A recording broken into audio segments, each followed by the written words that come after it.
And we are live here on Plus One EXP's Roll for Content channel. My name is Tony Vicinda. I'm Chief Alchemist here at Plus One EXP, which is a weird little brand that multi-classes in tabletop game design, beard and skincare alchemy, and the Bardic College of Content Creation.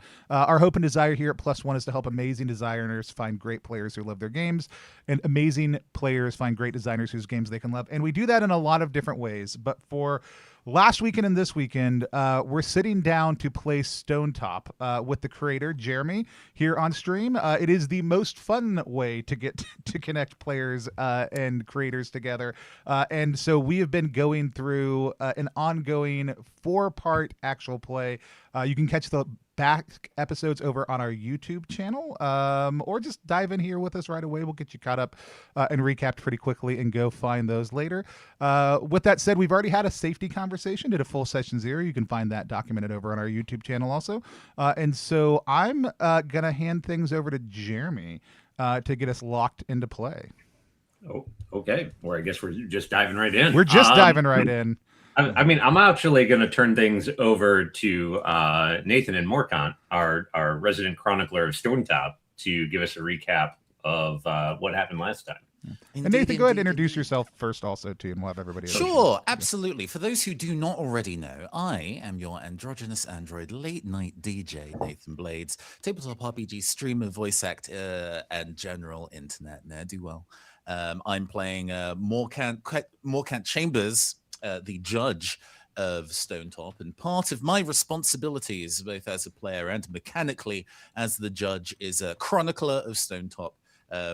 When I write up detailed session notes and share them with the other players, I hold 1 diligence that I can use to upgrade die roll. And so, Morkant's court record of session 2. A bit of side detailing first, talking about Owena, played by Darby, and their relationship with the Fae. We established previously that Owena had dalliances with a number of different Fae creatures, but why do they have relationships with Owena like that? Well, Blush of Dawn has repeatedly bade Owena to join in its endless revels. However, not a fan of crowds, Owena has repeatedly refused. This has gone on long enough where Blush of Dawn has lost their temper and made an attempt on Owena's life.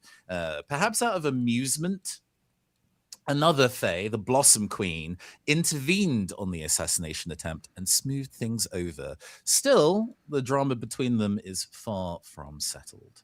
So now, the Blossom Queen sees Owena as her plaything. She regularly spirits Owena away to her domain, although she wipes Owena's memory of it every time. What's more, she finds herself unable to tell others of the Blossom Queen or of their relationship. With that little bit of side detail established, just to double check, Darby, did I get all of that right? Have I missed anything? Yep. 6. Sounds good. On all 6s. Awesome. To go over the fast facts of the session 2 itself, our group faced down a nature spirit, a giant snake made from decaying leaves and loam. It shrugged off conventional damage and had formidable decaying breath, but once pinned and exposed to Karna's holy light, the spirit dissipated. Now, late at night in a very muddy forest, the group is torn on whether to resume searching while injured and low on supplies for the missing child, Tomos. But we resolved to make camp and make one last search in the morning. During the downtime of camping, we all discussed between ourselves our feelings and motivations for the circumstances at hand. How do we feel about this echoing other losses of people from Stonetop? How do we feel about having to put our lives in danger when we maybe haven't done that sort of thing before? In the morning, the group returned to the stream to pursue a lead spotted by Karna, a stone with mysterious engravings. It turned out to be a waystone, a magical point of transport for the Fae. Owena is familiar, but blocks in her memory prevent them from recalling or sharing some details. However, they wrote a memo for herself about who the waystone may belong to, assuming that nobody could read it, but Morkant is able to read the language. Vasil spots that although it's not close to where Tomos vanished, there's a trail of out-of-season flowers blooming leading towards the waystone, and sealing the deal, a memento coin of Aratus is found, held by all various judges and clerks of Aratus. And this one, on the back, had a dedication to the ex-clerk Yorath. And now, we continue. All right. I wanted to add a detail that I did not think of last week last week when we played. The coin that you found is quite rusty. Like you had to actually like peel some of the layers off to see the engravings. A rusted memento coin. Okay. But actually, I introduced myself, but everybody else should probably introduce themselves as well, yeah? Darby, you want to go first? Yeah, sure. Hi, hello. My name is Darby, otherwise known as Chaotic Darby on the internet. I'm a TTRPG producer, streamer, possum, insufferable, and all-around menace on the web. You can catch me anywhere you can find a handle for Chaotic Darby. Awesome, Val.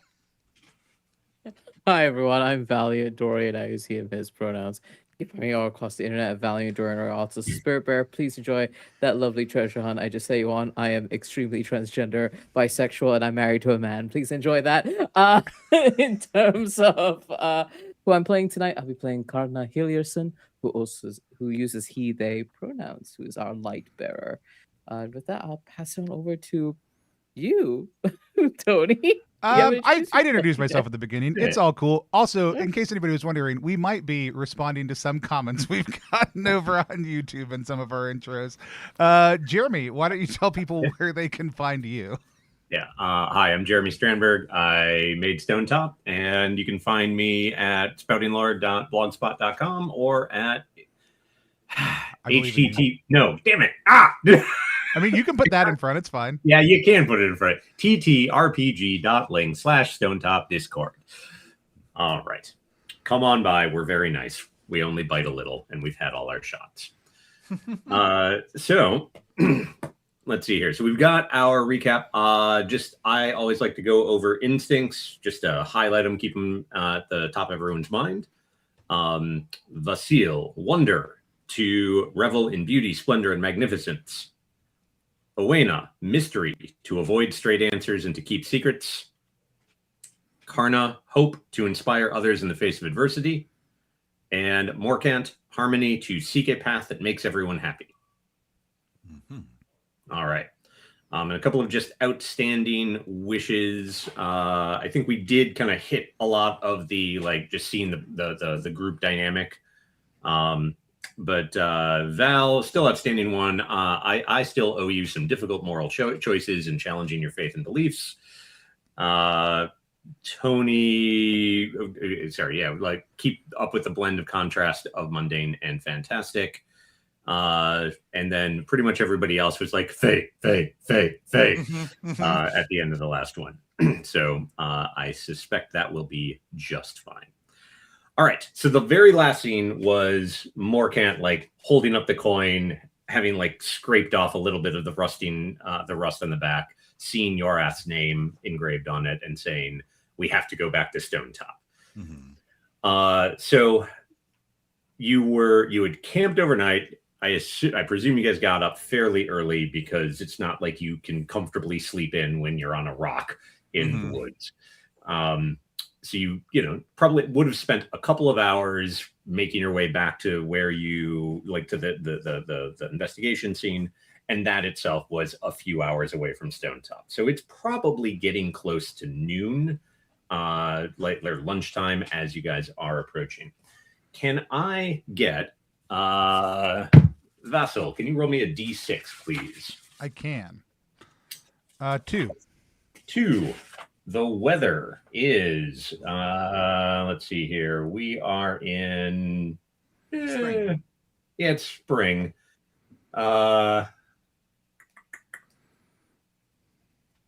Yeah, it is cold and windy with the occasional shower.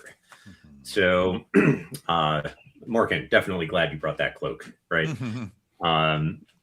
So, over a couple of hours, you are making your way back to Stonetop. It's that kind of day where just like the wind is making the trees just like creak and rustle and bend as you're going. Occasionally, there'll just be these cold, drenching rains sweeping through.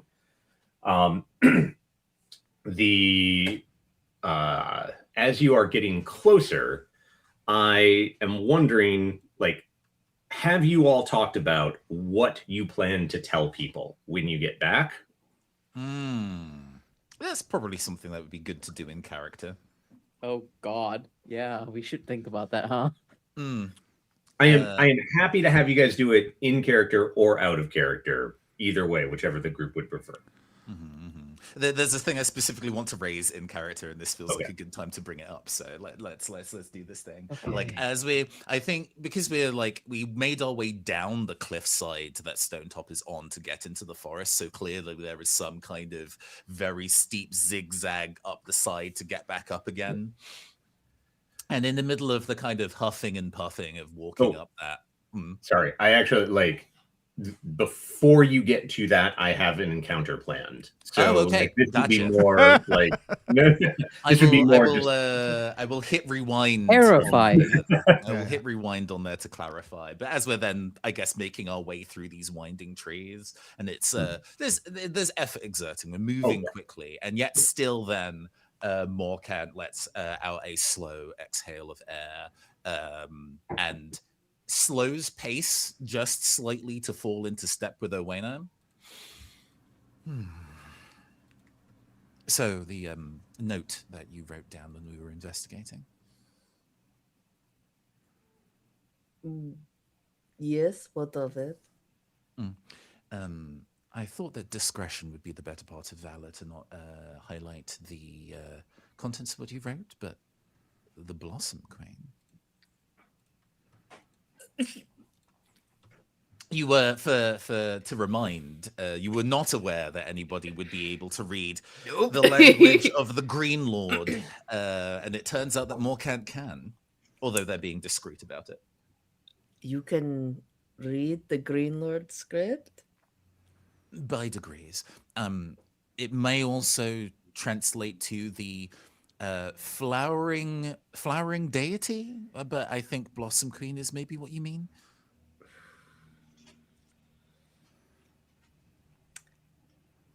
You are welcome to infer whatever you can from that. I see. I know it was a note for yourself, but why did you write it down?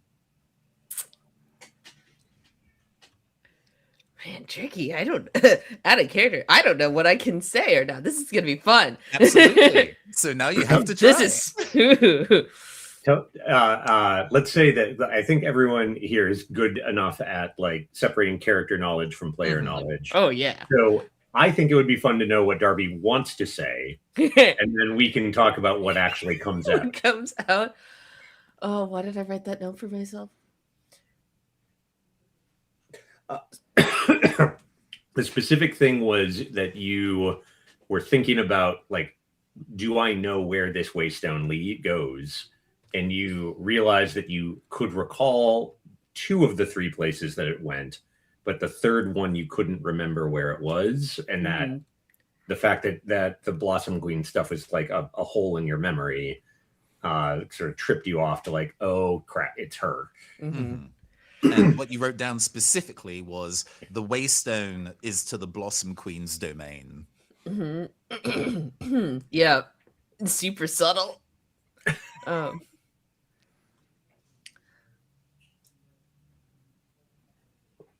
I want to remember where this Waystone is in case I forget. Do you suspect that the missing child Tomos was taken through there? I suspect that if the Blossom Queen is not directly involved, then she at least knows what happened. Or might have an inclination as to what happened.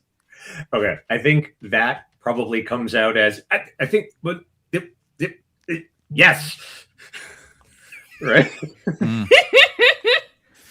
or something like that. Yeah, right? yeah. Staggered and Owena. Actually, double checking. What is Owena's full name? Bloodroot. Owena Bloodroot. Owena Bloodroot. Morcant looks at you directly in the eyes. Are you hiding something from me? I use my move, Truth or Consequences. When you look into someone's eyes and gain upon their soul, you can ask the player, are they lying or hiding something from me, and get an honest answer. If the answer is yes, you have advantage on your next roll against them. Ooh. You have to. I just have to answer. Or do you have to make a roll? No, it's just you have to just say whether you're hiding something from me or not. And if it's yes, Oh my God. I get advantage on a roll, unless there's a caveat. Go ahead. And no. I mostly just want to point out that this is not necessarily that you are asking Owena. Like, I think you did ask Owena, are you hiding something from me? But the move is that you are asking their player, are you hiding something from me? Which means, Darby, you have to answer honestly. Oh, yeah. Then regardless of whether or not Owena does. 100%, but not by choice. Of course, but I wanted to. Yeah. Oh no, absolutely. Owena though. Ooh, what is he said? I need something for me.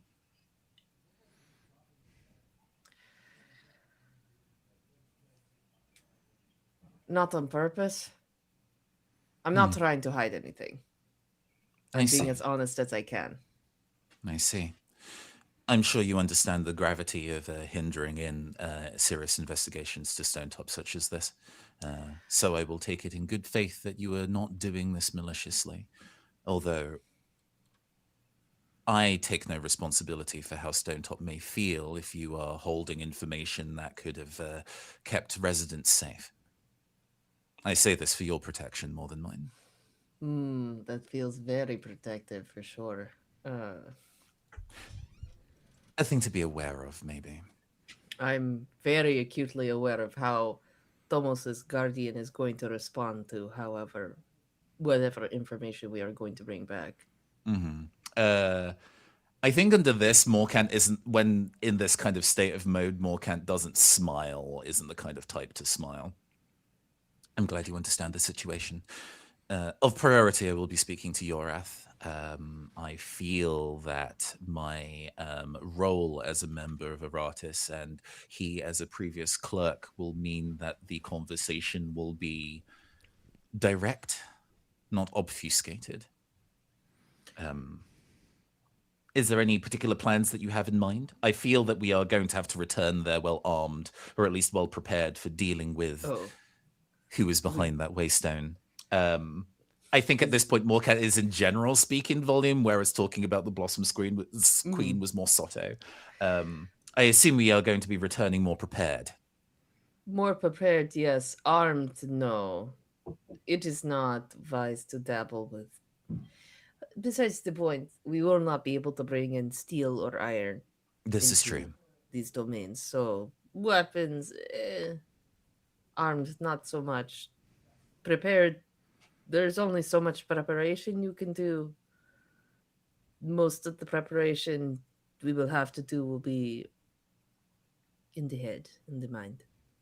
Your will is the most important thing. I feel that is something that we can all handle effectively. Addressing both Kana and Vasil,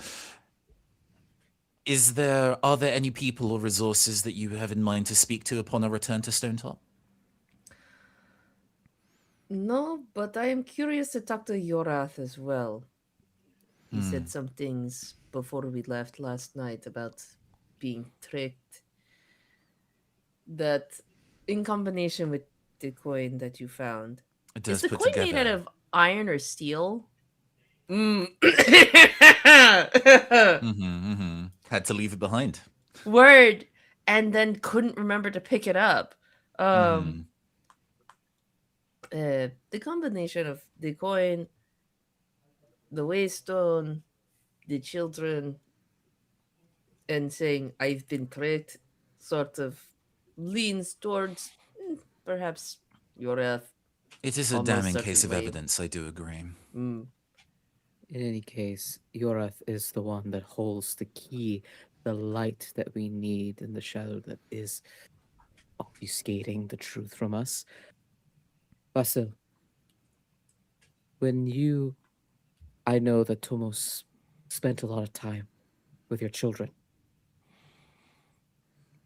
And I think Karna has like this whole walk back, brows furrowed. They did not want to have to walk away from that waystone. They set out from Stonetop to find the child and bring the child back. And this has become more complicated than they had initially hoped. And turns to Vasil and says, "Is there when Tomo spent time with your children, was he privy to some of the lessons that you might have taught to your children about staying out in the wild, about being amongst the trees? I'm mainly asking this because I worry about leaving the child there for another day. I must confess." Tomas is more than capable of caring for themselves for the short time they've been out here.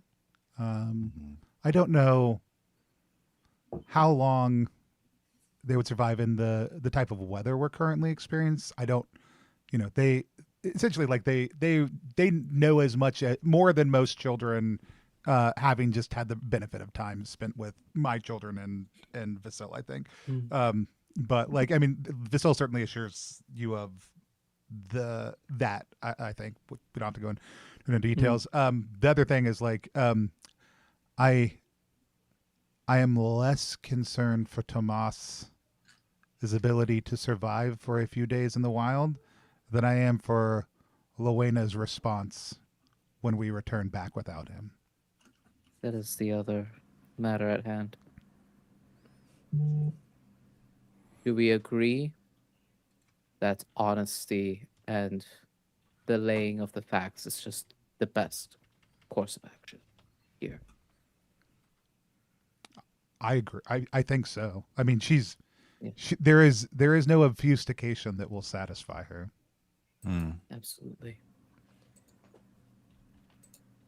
As long as I am Absolutely. not the one saying it, Luella will be more receptive to whatever we say. I see. I do not know if the receptacle of the news changes the devastation of it. Of course not. Although it is a conversation that needs to be had, and I wouldn't want to put you all in an awkward situation of complicated past relationships, as it were.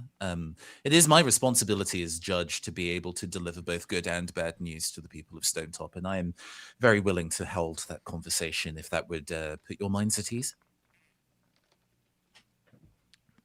It's a responsibility we both share. I will be with you. Of course. Actually, thank you, Connor, for being able to work alongside me in this sort of matter. Of course. In many ways, our responsibilities as judge and a light bearer to a community are actually relatively similar, but I must profess it's actually not something I've had any training on. Hopefully it's going well. Everyone coming to Stonetop fresh without the experience. Great. Karna has like a wry smile before saying, "All we can do is walk in the light and hope that we make the right choices. That is all we can do." I suppose we proceed to the entirely normal and incredibly safe journey back to Stonetop. There's with no nothing issues. going to happen. No, it actually is fine. I just there is An you know, a encounter bit of- can mean a lot of things. yeah. Sure. I'm being facetious, but yes. Okay. Jeremy, so- before you do whatever type of encounter you have, a little bit of housekeeping. I'm a bad boy. I've still not picked my new move. I have narrowed it down to 2. I have a Tony, you follow up. gotta- I am fine with you keeping it and in a limbo state until you decide in play to Oh commit. no, to that's one. fine. I do have a specific question though that may help. For Predator, on that second question about are those can be positioned fictionally around social encounters also too, or other I would types assume of so, moves? yeah. Okay, I want to double check. So anybody who knows, mental map and Predator, I have marked and unmarked like 3 times while we've been playing in sessions so far. As I go back and forth on which one I feel, but that's great. If you'll let me hold it, I'll make that decision when it feels relevant. Oh yeah, no, sorry, I was just looking at Predator. Those absolutely could be used socially. Perfect. Like, you monster. Yeah. I mean, they seem like they were written that way. Hey, you're the one who wrote the moves. You know what I'm saying? I know you're the one who's trying to use them that way. Though I do enjoy the very strict reading of when acting on the answer to either question, deal an extra 1d4 damage. Yeah. Like if you were to just sort of like prey on someone's like bully someone, you would just do a d4 of damage to them by bullying them. I genuinely, unironically love games where like health and stamina is also tied to like social energy, and being able to deal social damage to stuff is great. So I love that. Awesome. All right, cool. That's all I needed to know to help me, I think, finalize. Which when it comes up, I'll figure it out. For people who want to know what it is, I'm popping them up on the screen right now so people can read what my agony is. But we can proceed. Okay. So I wasn't planning on anything like particularly dramatic. Just that as you make your way towards the bottom of that switchback path that Morkant was talking about, or that Nathan was talking about, that is not far from where the stream cuts close to Stonetop. And there's a fair amount of activity always like around that stream and just kind of like nearby. People are going to be harvesting deadfall. They're going to be doing washing and so forth. A little bit less so today just because the weather is kind of crappy, but work has to get done, washing has to get done, that kind of thing. And so you do encounter a few like homemakers and the like a couple of folks that like forage in the wood as you are getting close to Stonetop.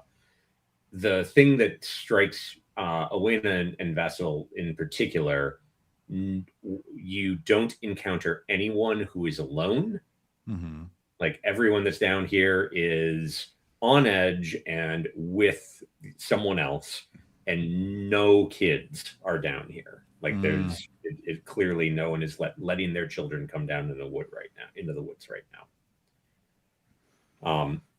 So you exchange pleasantries with people as you go by. There's definitely everyone that you meet has a look in their eyes of like a questioning look of did what's going on.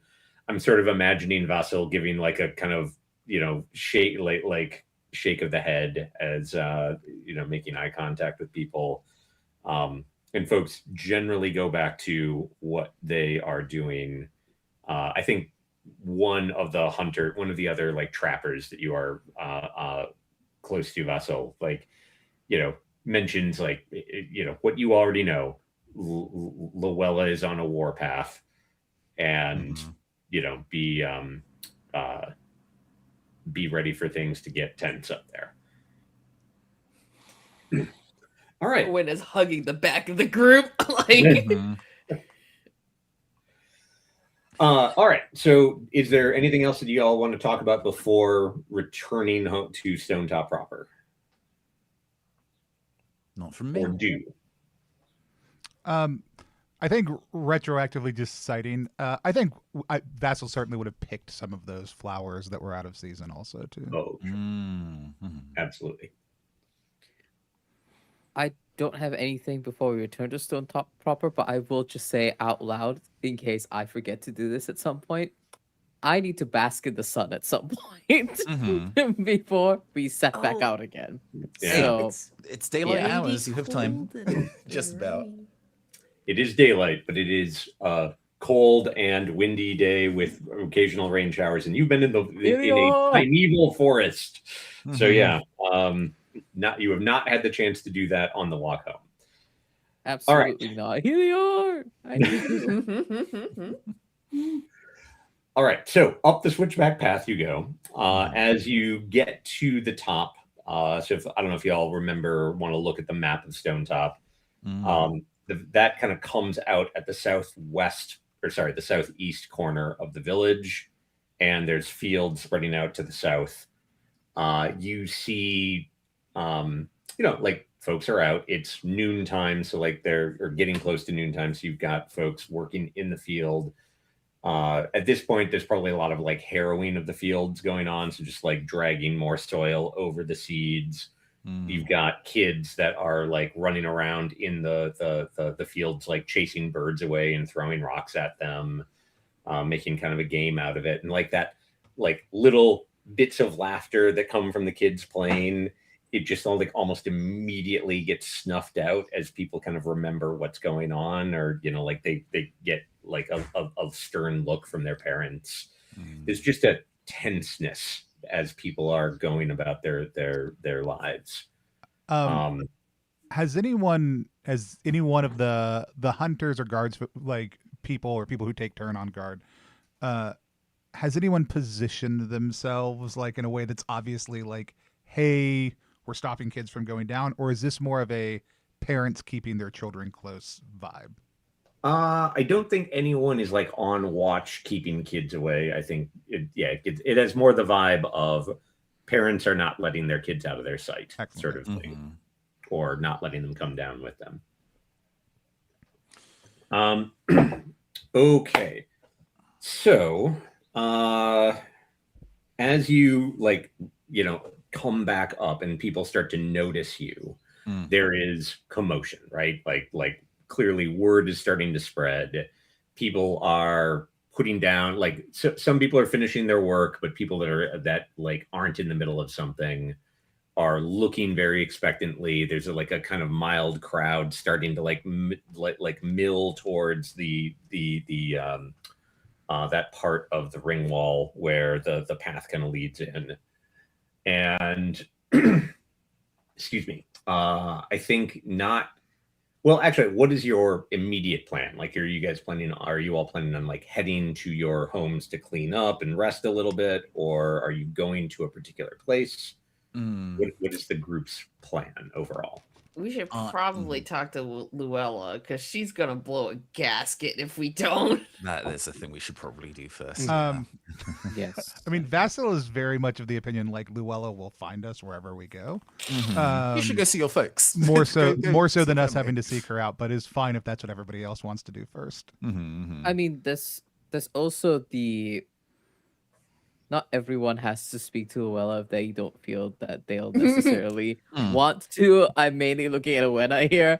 I think it's interesting if Owena is there and tries to sneak away. Because I bet Luella's going to say some nasty stuff. You are.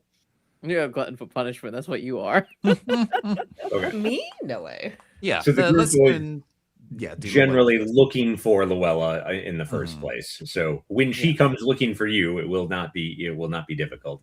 But it sounds like this is going to be a in public like meeting, because she's coming looking for you all and you're together. Right. If she finds us first, I think there's probably a sensibility of Morcamp being like, let us return to your house so we can have a conversation there. Sure. But Please as the don't scream person in the whose town child square. has gone missing, you giving can- her the first report feels reasonable.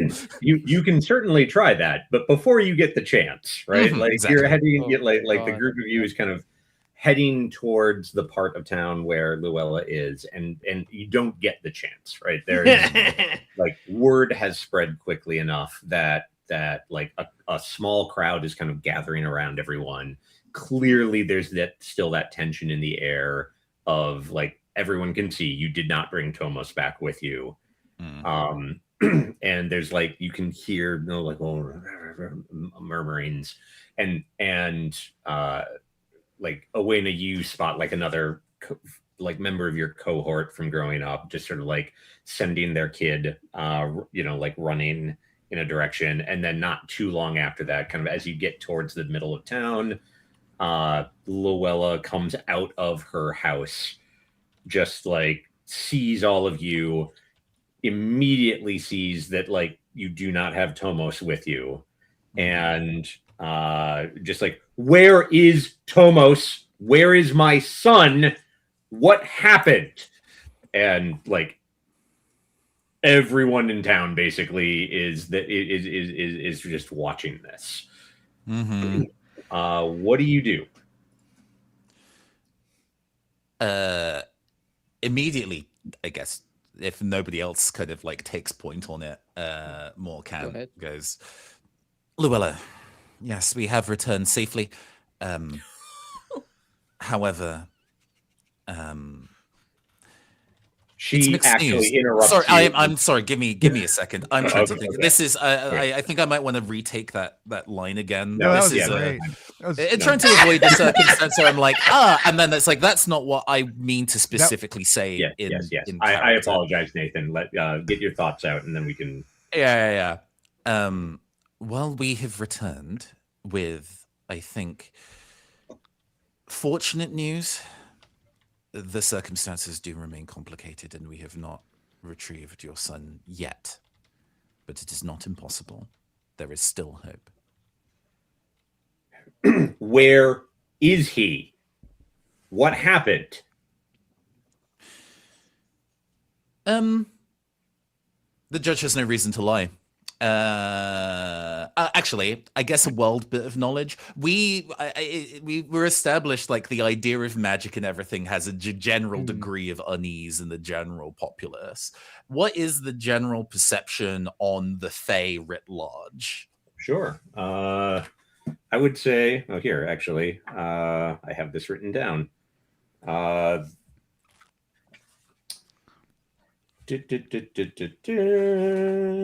Lore. Everyone in Stonetop knows. Strange magical folk dwell in the Great Wood. They vary greatly in appearance, ability, and disposition. They are strange, dreamlike, fickle, wonderous, dangerous. Yeah. All right. So, like, and in a way that is not puts people directly at ease, but is the fact of the situation, and would probably prevent Luella being like, "Well, I'll just do it myself." We have reason to believe that Tomos has hit an encounter with the Fae. There's like a bit of murmuring, going like from the crowd in general. Like there's a bit of murmur at that, and you catch a bit of like, "I told you," and you're like, "Of course, yeah." Oh no, people making like signs to Tor and signs to Aratus. And I think at that, Luella just like points at Owena and just goes, "You, if it was, I knew it. If it wasn't you, you might not have done this, but you brought this on us." And that is when Karna will step in. Okay. And stepping in front of Owena, breaking that eye contact between Luella and Owena, Karna says out loud for everyone here to hear. Karna says, "That is enough. What has befell all of us, people of Stonetop, my siblings, who I call home? Right now, we are in a precarious and dangerous position. One of our own is amongst the people of the wood, the magical ones in the wood. And I implore you all, stand steadfast here in this moment. This is no time for us to be turning on one another, blaming one another. Owena is one of the folks who has head into the woods looking for your son. All four of us have. And just as we will venture out again to retrieve Tomos, and I swear upon Helior's name that I will bring Tomos back to you. But till then, you must all hold one another. We must keep each other safe. There is no compromise on that. And that means not turning on one another. We're stronger together." I believe that you are pressing or enticing a population to, Yes, indeed. fucking I'm awesome. using my soul on fire background. Absolutely, you are. Mm-hmm. So please All right. roll to persuade. I will roll to persuade. Let's see. That is with. Oh, it's not with anything. It's just roll. Well, it's charisma. Yeah. Is it with charisma? Oh yeah. All right. Well, either way, that's a 10 on the die plus what is my charisma? 0. 10. Excellent. Oh. Okay. So first of all, absolutely it works, right? Like it does Mhm. exactly what you wanted to do. You know, it shuts Luella down a little bit and like kind of snips that venom out of her posture. You can tell that she is still fuming and Mhm. not Yeah. like still, you know, she has not been convinced that that Owena is not responsible for this, Yes. but she reads the room well enough to know that like Mm. the crowd is against her. Yeah. However, you Arna get to make will a choice. go ahead. Oh no, I was going to say Arna you. will reach out to Luella, like hand hovering above her arm, and says very quietly, "I know your pain. That boy is a remarkable boy, and I share in your grief. And I will hold it with you. I will hold it with you, and I will find him. All right. And I will have to choose one, right? Aside from the Yeah, usual effect, I have to choose you one. do. So for the audience at home, I have to choose either your name and your message spread, or someone approaches you now or later, eager to know more. I am definitely choosing the second one, for someone to approach me now or later, eager to know more. Awesome. Okay, I think that there is a moment of like no, actually, I think when you do that, there's that like you kind of like caught her like ready to start spitting fire again, right? And there's like the hand on her arm and the kind of calm words and I think it's when you say I grieve with you Mm.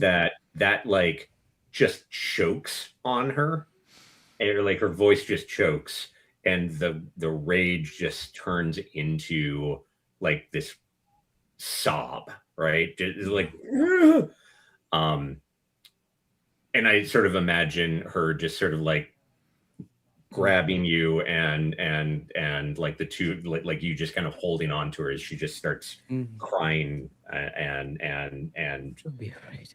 you know. Don't be afraid. All right. I Karna, you Uh-oh. can tell that she needs you. She needs like quiet, and she needs someone to like hold her and let her cry in a private Mm. place. So I put that on you. Do you go with her or take her somewhere private and let her and minister to her Mm. basically? Or do you go with the group to Yorath?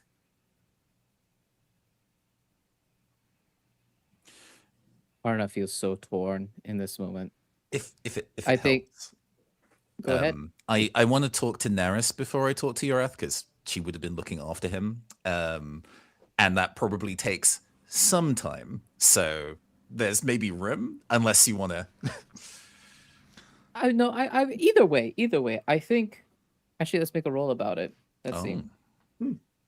Oh, the Lord Helior has spoken.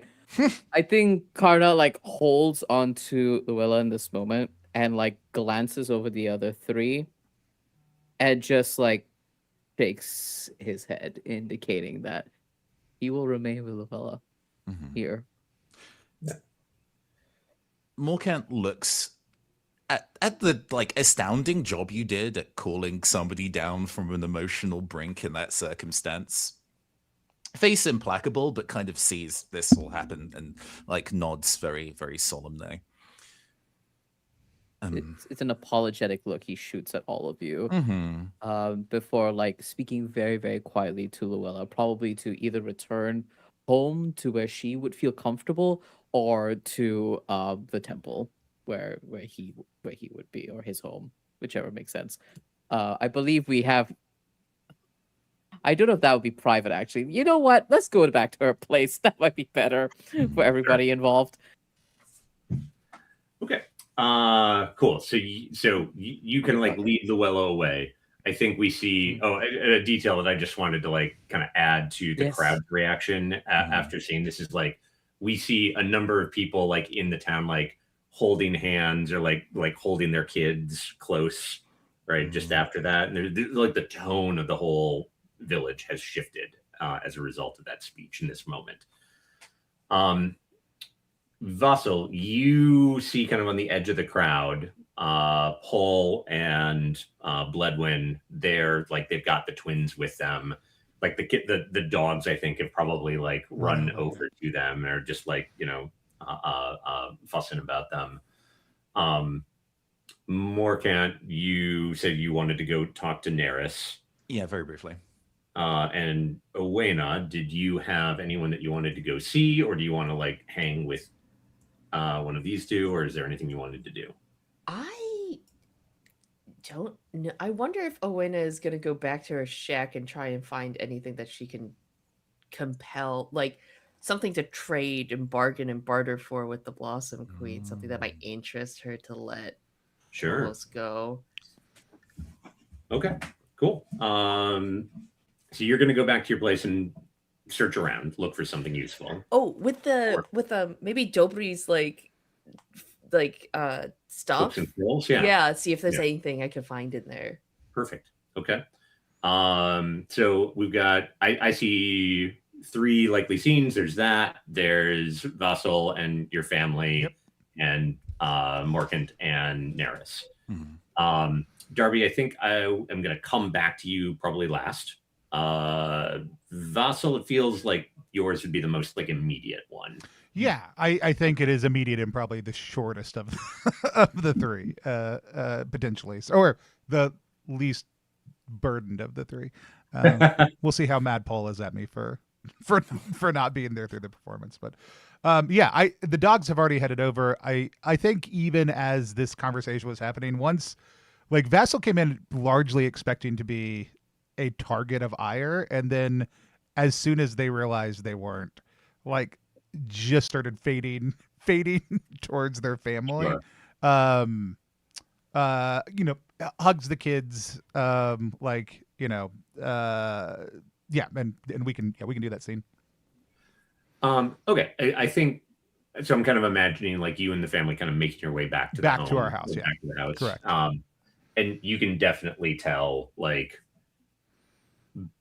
Bloodwind is Bloodwind is basically like, she's glad you're home. She's, like kind of already just moved on to like logistics, asks you some questions about what happened, right? Like she's curious, she's interested, but she doesn't seem angry. Paul seems angry. And but he is keeping it calm and he's not starting a fight until you like get home and like the kids are doing what they're doing. Bloodwind's kind of helping with them, and Paul's like nods outside. I think the other way. Like I think we send the kids and Bloodwind to go feed the dogs and everything. Yeah. Like we give them like a fun chore to do that we know they'll say yes to, and we can do it inside. Yeah. All right. Okay. So the 2 of you go in. What detail of your home just is totally just perfectly representative of Paul in particular? Let me check notes real quick. On Paul's temperament again. They're a flautist, right? Yeah, they're there. Yeah, they are bees and birds, honest, sharp, and direct. And so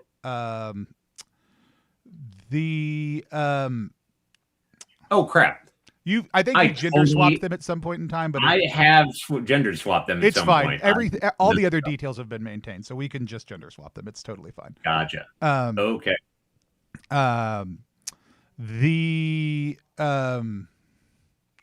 I think there is in it's largely one big room. So Yeah. but near the cooking area, there is a like small cutaway window that is kind of Paul's like view to the outside world. Like it's got just a small cut of sky in it, and I think that's where they keep their tools, where he keeps his tools, and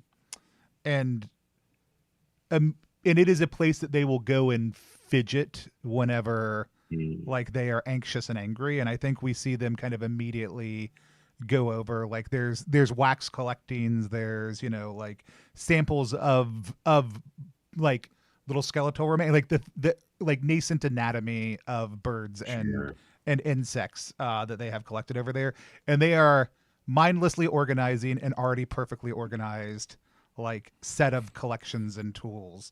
And Vassal like tenses, I think, knowing what is about to happen.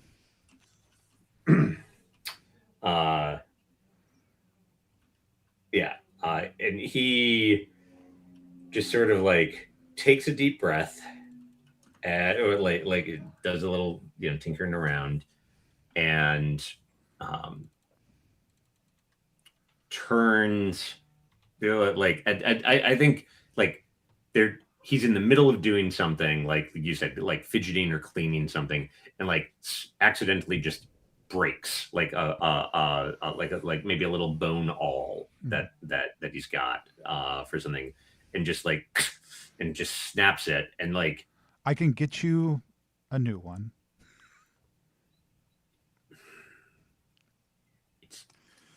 it's not or like turns and just like holding the two bits of little bone and just like, it's not about the bone or about the awl, Vassal. Can you get me new children? Do you have any idea how close our kids came to being the ones that are missing? I do. And they're just out there. You're just letting them out there running around.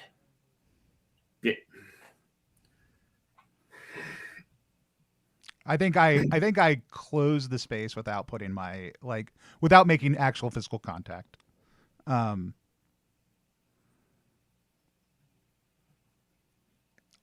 I understand. I I've never felt, with everything that's happened, any sense of fear in the woods. And I know that's always bothered the two of you. Um, it is more terrifying for me to be in the village than it is to be out there, even with everything that's happened. And I know this is my fault. Like I know that I gave license to their wandering, and I gave them a sense of assuredness that they could handle themselves out there. Even with all this, and I know this won't make things better, I would rather the children be prepared for the world than ill-equipped to deal with the dangers in front of them. And I thought we were aligned on that.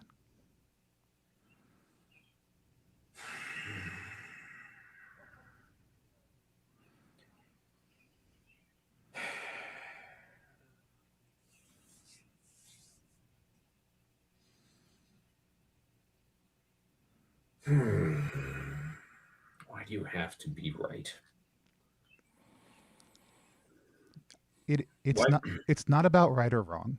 There is plenty of blame that I can own here.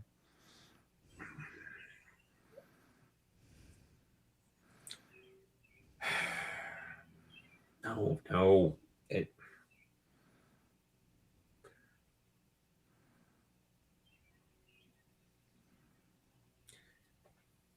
The world is dangerous, and it's not fair to keep children smothered. I know this. I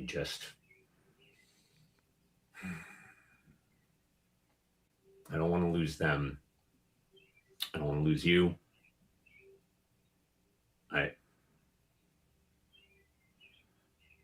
But I also know I can't keep you here. And it's not fair to keep you here. I think this is the point where like Vassal will close the distance, like and put their arms around him.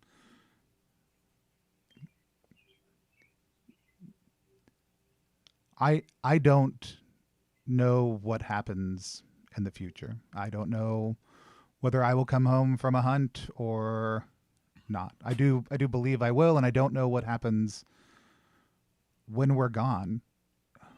But I do know so far every time I've come home to you. And I do believe in the reason that Owena and I have continued to search the wood all these years is that we believe that Owain can come home, and I believe that Thomas can come home also. And I don't know how, but it's the thing that pulls me forward. And I think there's like a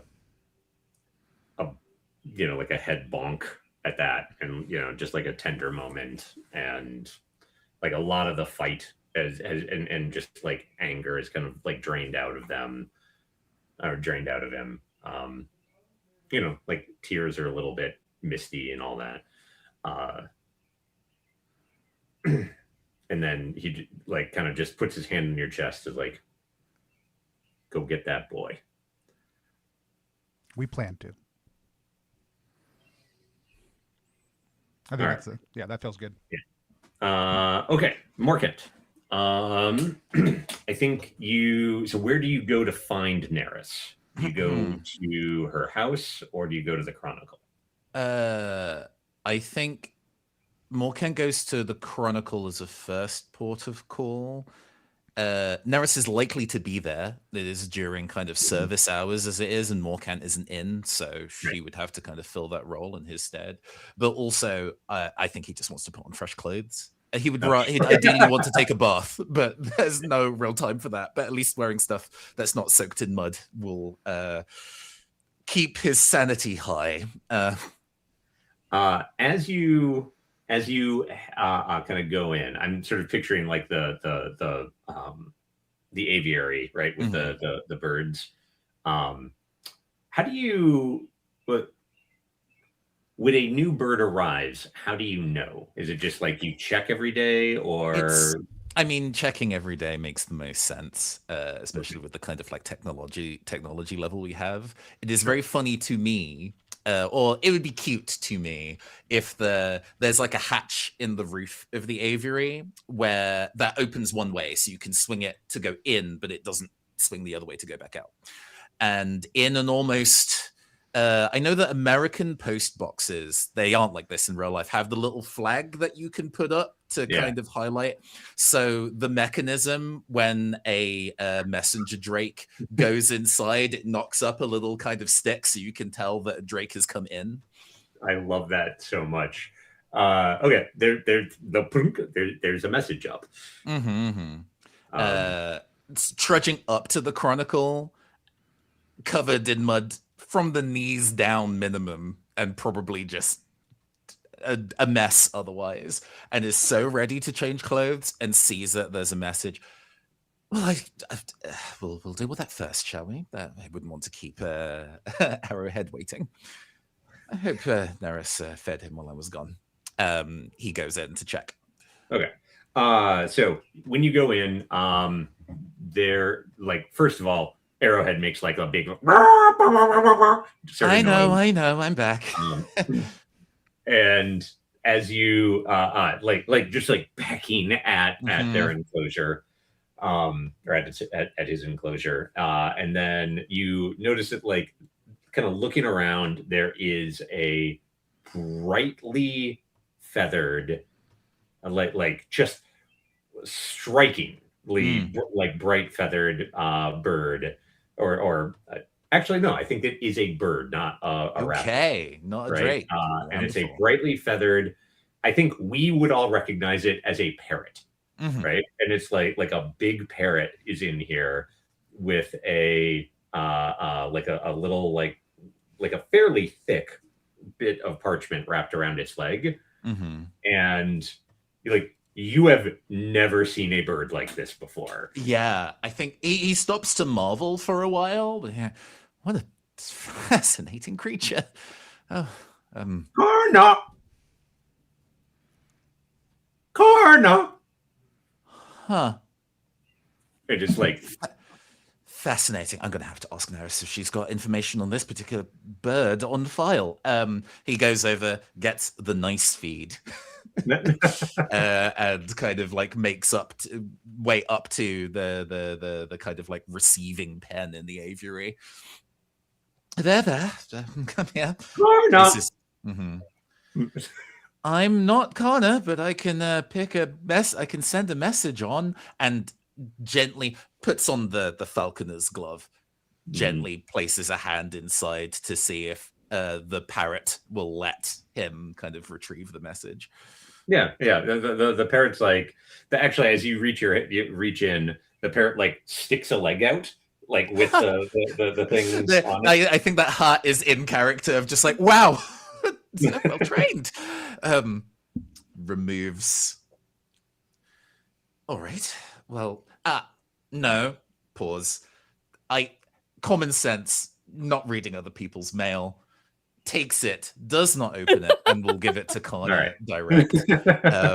He's been trained right. This boy has been trained right. The earliest of postal codes.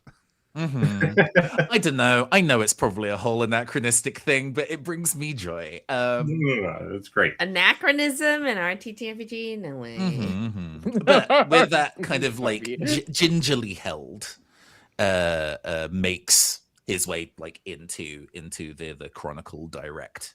All right. I think Morcant doesn't see this, but the audience does. Like as Morcant is like walking away, the bird like pops open its own kit pen and like flops out, looks around, and just like flies off.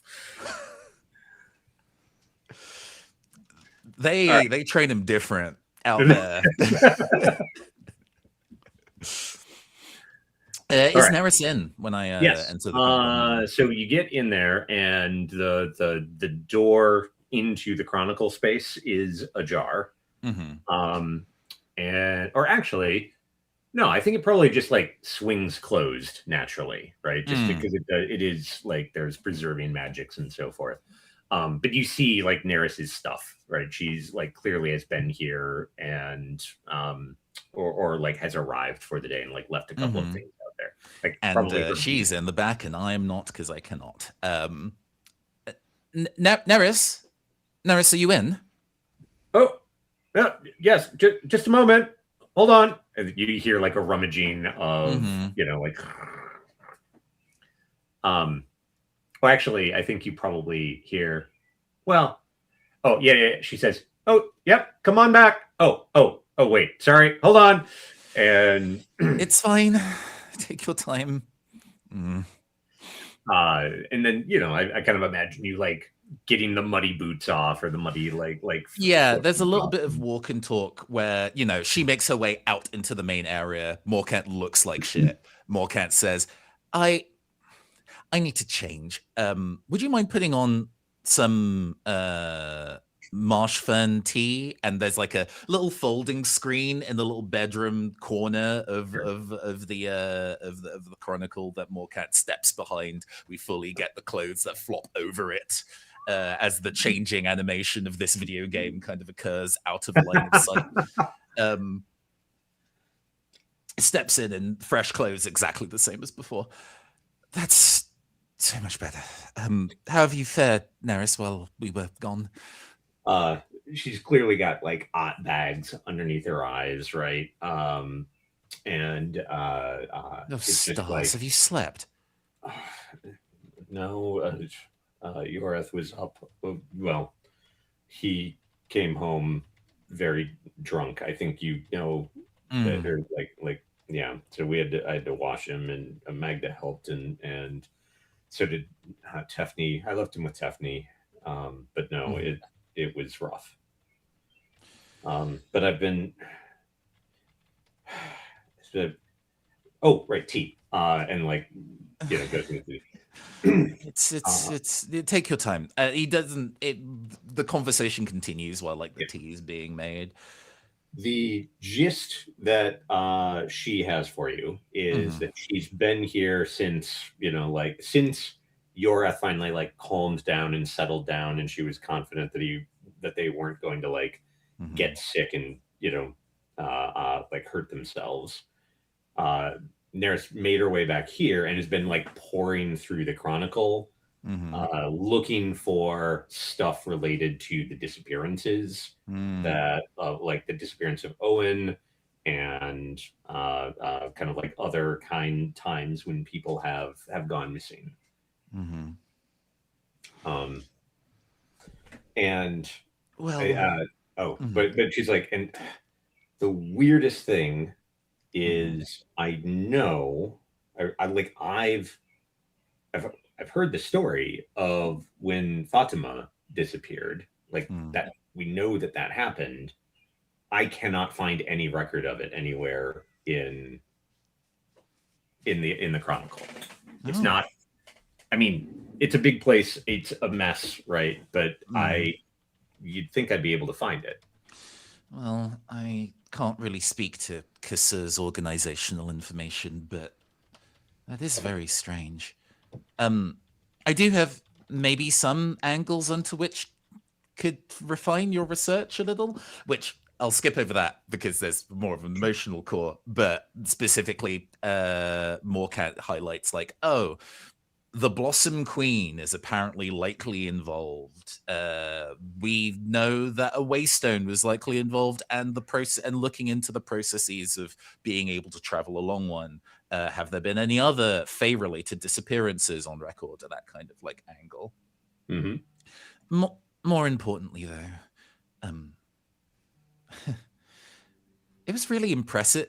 It was really impressive seeing Kana put everybody's mind at ease on our return. Everybody was so worried about both Tomas and potentially us. Luella looked really heartbroken.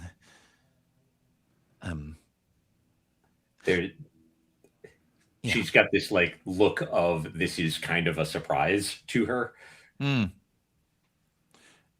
I don't know. I care a great deal for Luella. I care a great deal for everybody here, and they've all been so welcoming to me and tried to make me feel at home, even though clearly there's many steps apparently before we can get there. And I don't want to see them so sad and worried and quiet. But there's somebody here who can put them at ease, and if that's not me, I suppose that's okay. It's fine. She looks confused, and then like there's a couple of beats of kind of her catching up, and I think she puts her tea down and comes over to you and just like gives you a great big hug, and it's just like, I am so Morkan, you're doing good. I think he's sobbing a little as he gets hugged and eventually manages to get it under control. I'm glad I am. I tried the best I can anyway, but results matter. Doing your best doesn't bring missing children back. But I know we can. I know we, even if it's something that's beyond myself, I know we can get Tomas back. We are close. But we're going to need to have a word with Yora. Oh. And she like kind of makes a face of like, Yorath. Why? Why Yorath? A long exhaling of air. During our excursion, we have gathered significant evidence and witness testimonies to suggest that Yorath, unbeknownst to you as current clerk, has struck a deal with the Fae, or similarly has been directly involved in the disappearance of at least Tomas, possibly more. She steps back and like kind of not collapses, but just does the whole like sit down because you just heard something big, and she just has this confused look. They can barely get out of bed. How could they have? I don't know necessarily how long ago this deal would have been made, but there is the suggestion that it was made some time ago.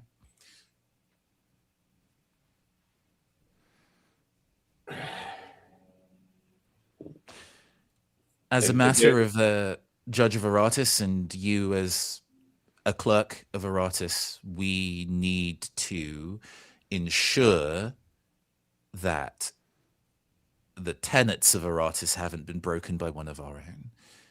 It is, of course, for the ease and betterment of Stonetop that somebody who has done something heinous is brought to effective justice, or at least recompense. But if you'll allow me, Morkant says with no expression, to act out of the interests of Aratus as somebody who has taken the oath is unforgivable. And their creed and age and background does not matter. And I think you see Neris like, sorry, I am just checking something. Light there, where's the judge? I mean, I guess at least to Morkant, this is true. Yeah. But no, what I'm specifically thinking about is the tenets. I'm looking for the tenets of the true disciples.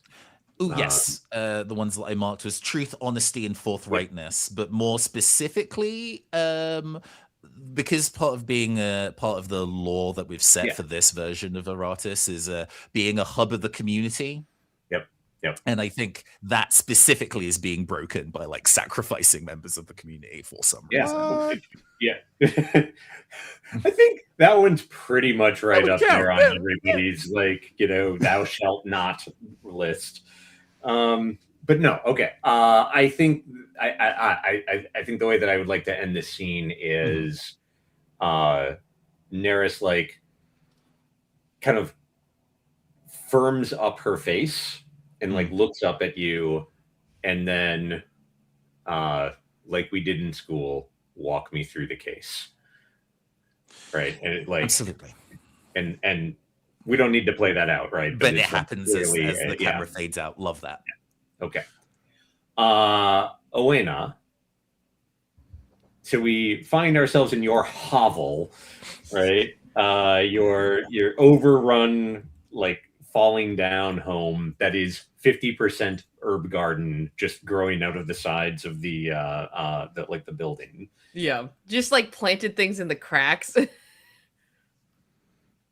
Love it. Okay, so you are there and you're like looking around through the various stuff for things that you could potentially trade with the Blossom Queen, or like use as leverage on her. Yes, and also like Dobry left like a bunch of like different like scrolls and like doodads and whatnot, like going through those to see if there's any inclination of like why children, I guess. I don't know. Sure. Something Blossom Queen related, knowing that she might be more heavily involved with this than previously thought. Yeah. So do you want to use just like tick off a use of the books and scrolls to get a 10 plus on knowing things? Oh, yeah. That sounds awesome. I love using items. Mm-hmm. I All definitely right. remembered I had that.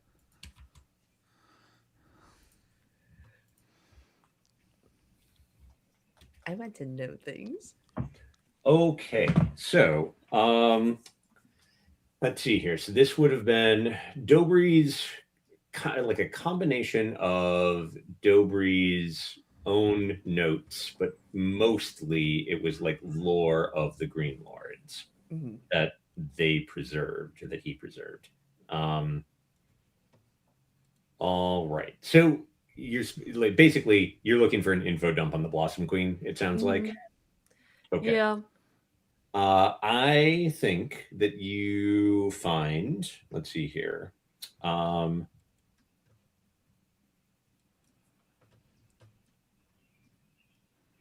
all right. So she was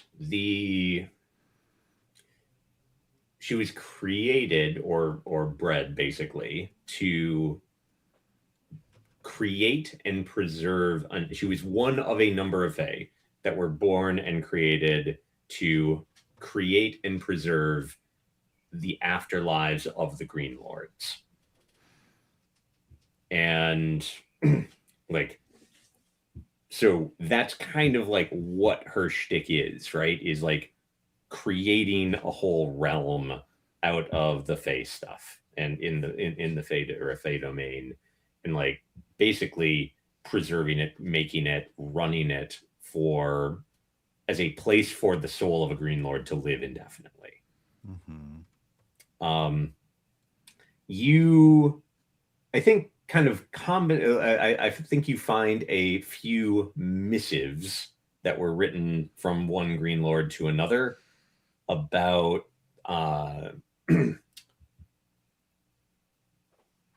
well, I think you find a letter describing how this one particular Green Lord's tomb was overrun, or not overrun, was basically like at the basically the Fae revolted. They like in ones and twos to start with, and then eventually in a much greater like uh, um, wave of it, various Fae overcame or like twisted their bargains or turned against their masters.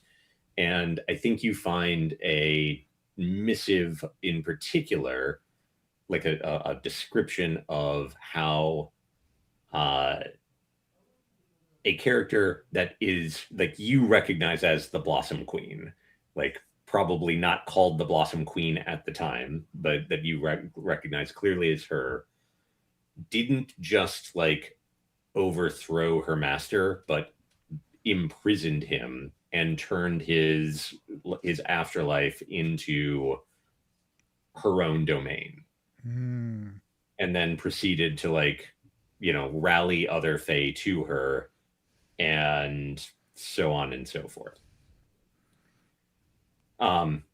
So that would be the something interesting part. Mm-hmm.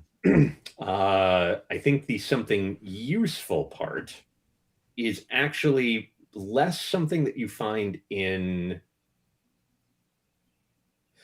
well,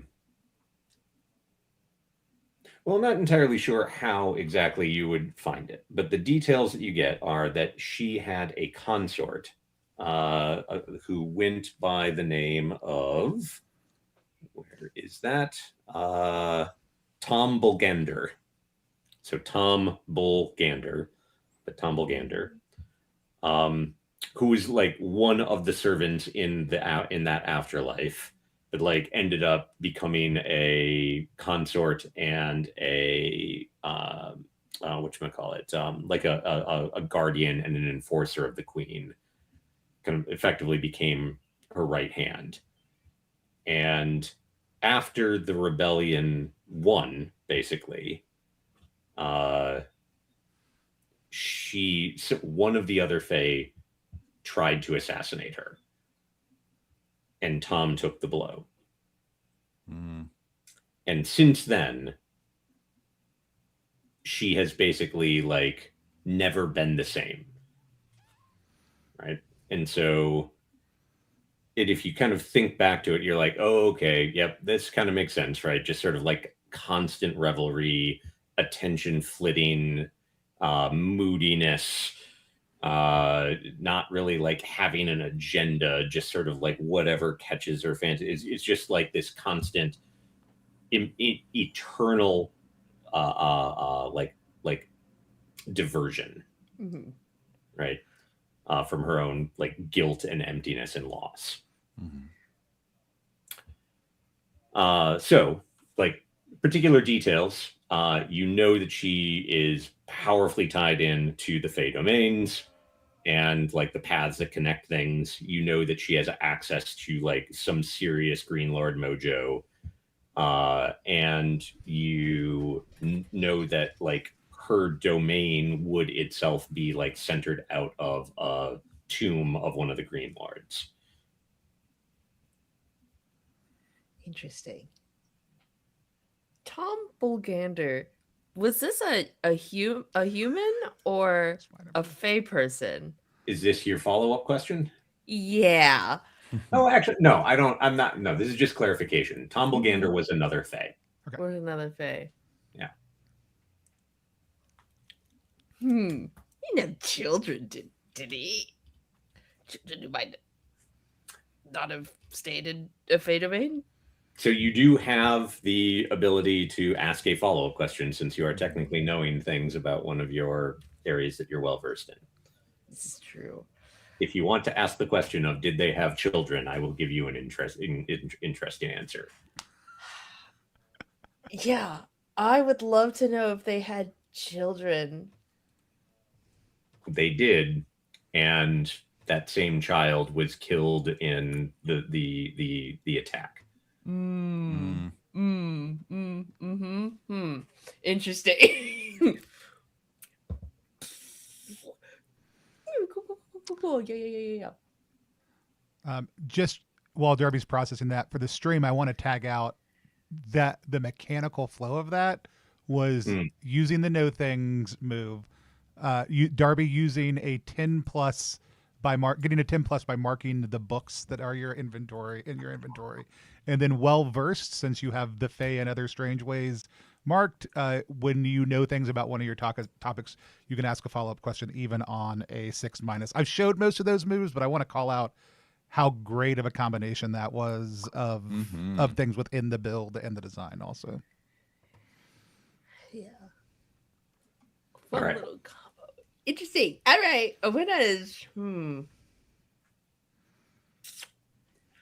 I'm going to give you a bonus detail on this. Yes. And the things that, mostly because this just occurred to me, there are scant details about the child, but they all mention the child and their wonder-filled eyes.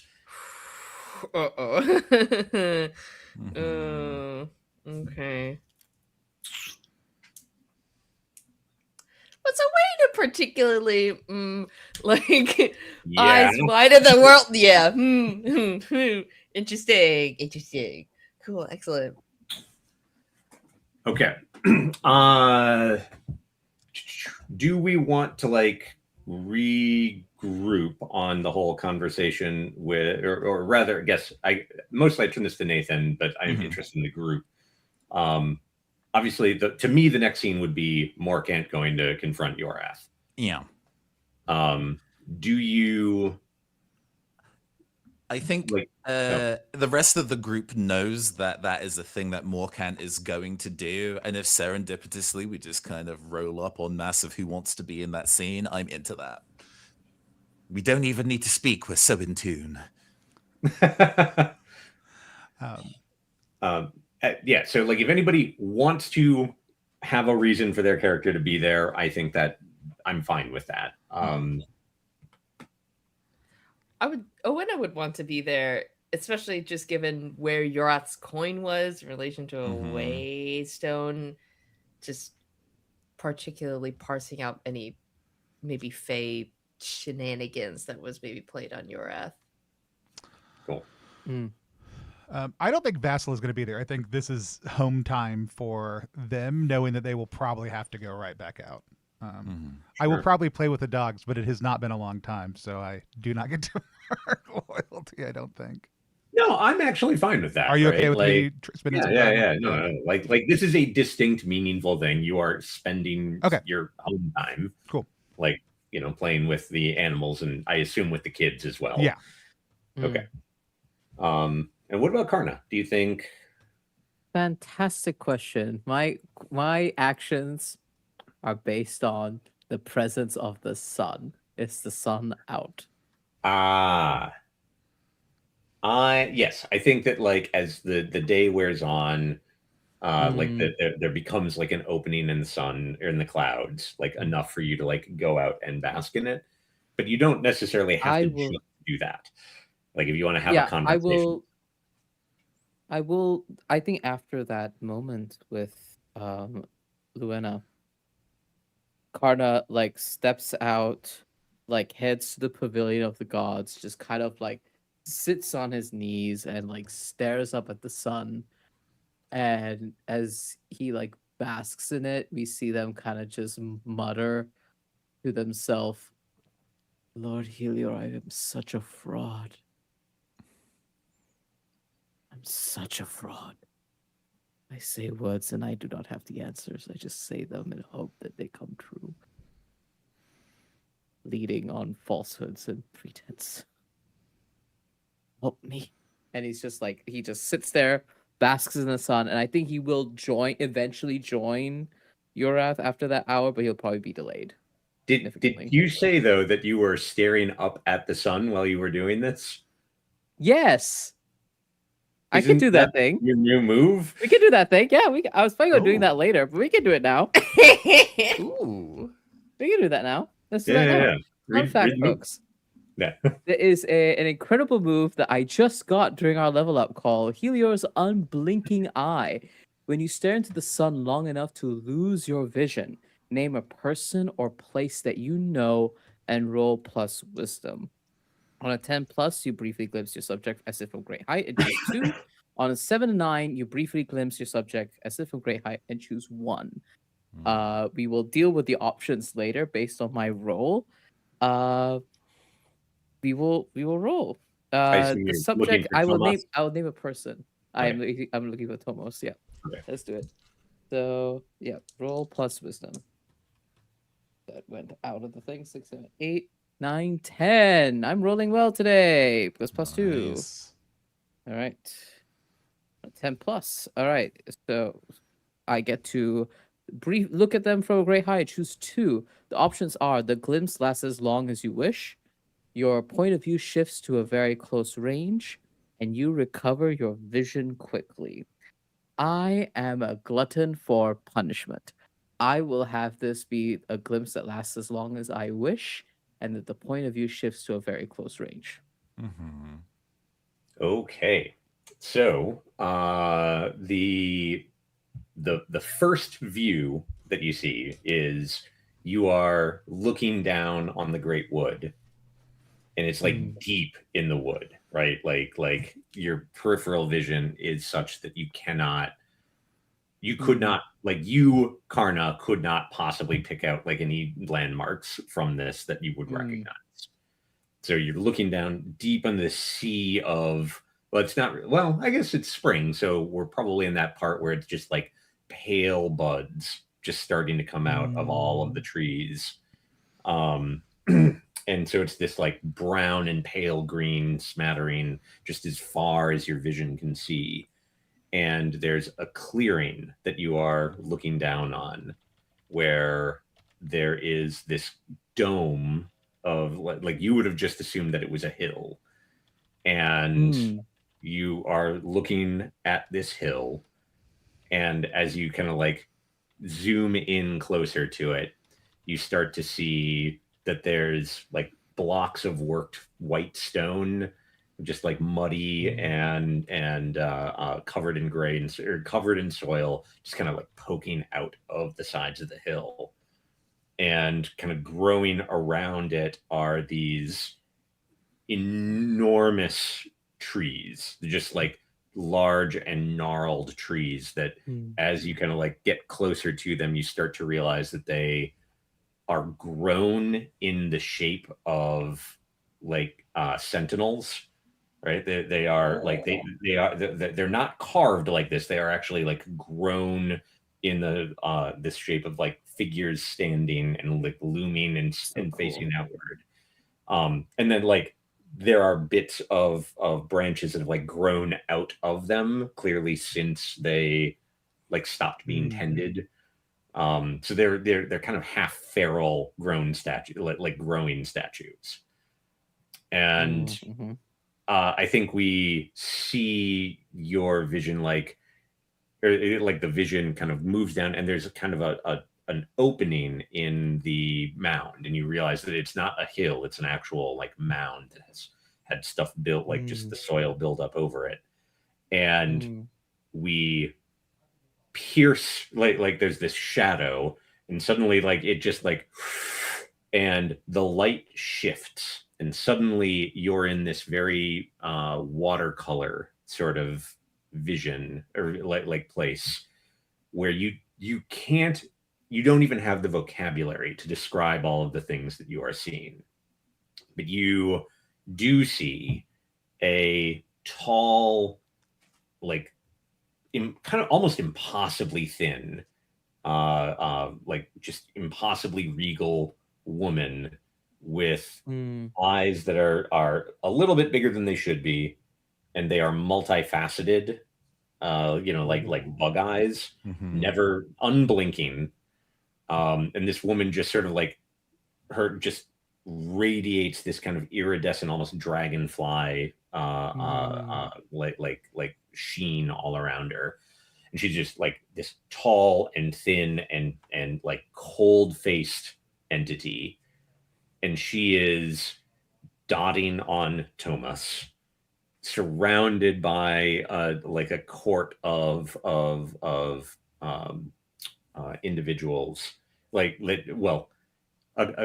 weird mishmash of fey creatures, right? Like every almost a Hieronymus Bosch painting, but like more whimsical. And they are clearly fussing over Thomas, who's just kind of got this like dreamy gazed look on his face, and they are like grooming him and draping him in finery and kind of like stroking the side of his face and so forth. And as you are doing this, like you're focused on Thomas, but there's like a brief moment where you kind of like are panning around the room, and there's this older woman with dark hair, just extremely wrinkled face, white hair. Jeremy, just don't you fucking dare. And she's watching this, and she like actually looks up at you. Jeremy, don't fucking do this. And winks. That sets my vision out. I think that just like pushes Karna out. Okay. Shit, that's so cool. Okay, cool. I need to do a quick bio break, and then let's do like the perfect scene timing with Morkant and Yorith and Owena. Yeah, and we'll be back in just 5 minutes to keep on playing Stonetop.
And we are back playing Stonetop.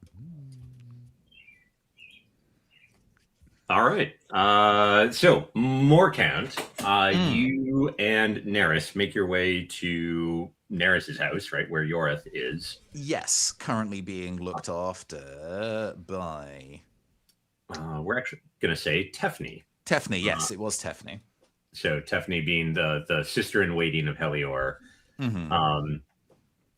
And I think it probably kind of like I am picturing Owena like coming out of your house and just being like you're just like running, towards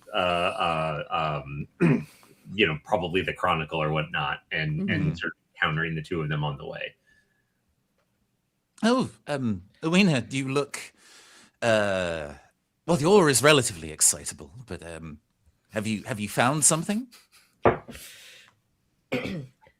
Yes, I think I have found perhaps why Defe may have taken Tomos. Perhaps we can use it as leverage. I mean, I think all evidence that we can use to prove our hypothesis is good. So thank you very much for taking the time. Are you going to see Yorath now, or have you already seen Yorath? I No, assume we that you are, have not. Neris and I are about to speak to him directly. Are you alright if I'm there too? I feel that I don't necessarily see why not. While I must say, while the circumstances here are relatively fraught and complicated, not just for Stonetop, but I'll be honest myself as well, I don't necessarily want to be operating in a way of intimidation. That's not necessarily how I like to do my judge work. You're free to attend, but I would rather not bear down on him with full emotional force. Unless it proves itself necessary, I surely hope not. I'm not intimidating, am I? It's there's a gesture of hands. Not that. It's just if there are multiple people all staring, and we get like an inner thought of like Molkut's vision of this circumstance, full like horror movie POV, like somebody's tucked in bed and shadowy figures are just staring over them with big glowing eyes. I just don't want to necessarily intimidate an old man by us crowding around him, but if you do want to be in the space, as we have a word, it is something of public record, so I don't see an issue with it. I could always bring poultice or something for his joints. They always hurt if it's cold. Him being at ease, I think, will probably be of use. So I think that would probably be appreciated at the very least. Anyway, we shall proceed. I think there's a brief moment as like Morcant like starts briskly walking off, where Neris go like kind of looks at Owena and goes, "Yeah, you're terrifying, actually." What? But I have poultices and herbs. She like kind of makes a little face and then turns and follows after Morcant. When it's a little downtrodden and follows after. I thought that was very friendly. Is this why no one comes for herbs? It's crazy. Okay. So you find Tefni kind of like is sitting in the room outside of, or like not the room, but like outside of the kind of sleeping area of their home. And she's just sitting by the hearth knitting or whatever the appropriate weaving. It could be of any material. Who knows? But basically doing some sort of fabric art, right, at the bedside. And she looks up as you come in, and there's a moment of like kind of surprise, and then and then Neris comes in after, and then Owena comes in, and I think her head cocks a little bit, and she's back to being a little confused. Good day, Tefni. Sorry to distract. as part of our looking into the deep woods, there's a lead that I would like to follow, and I really wanted to turn to Yorath as somebody who I can rely on as an ex-clerk and has excellent knowledge of Stonetop. This is not necessarily a lie, but remembering what Kana has said previously about why Yorath was so upset when Kana went to visit him, stating that out loud is a degree of, I guess, kind of like an opening gambit leverage. I mean, it might be wasted because at the moment Yorath is still asleep. But as far as Tefni goes, she like looks at you. Also, sorry, just to be clear, are you being dishonest here? No. I mean, this is knowledge. His historical knowledge of Stonetop affairs is part of what I will be asking him about, in addition to kind of like, and we found this coin. So it's it's not a lie. It is genuinely the opening thing that Morecamp will be asking. Okay. I just want to remind you that when you lie or otherwise deceive someone through words, that you take disadvantage against them. Indeed. Okay. All right. So I think what happens is Tefni just sort of like said, well, like gets up and starts to excuse herself. Like, clear, this is Neris's home. Obviously, she was just here to help.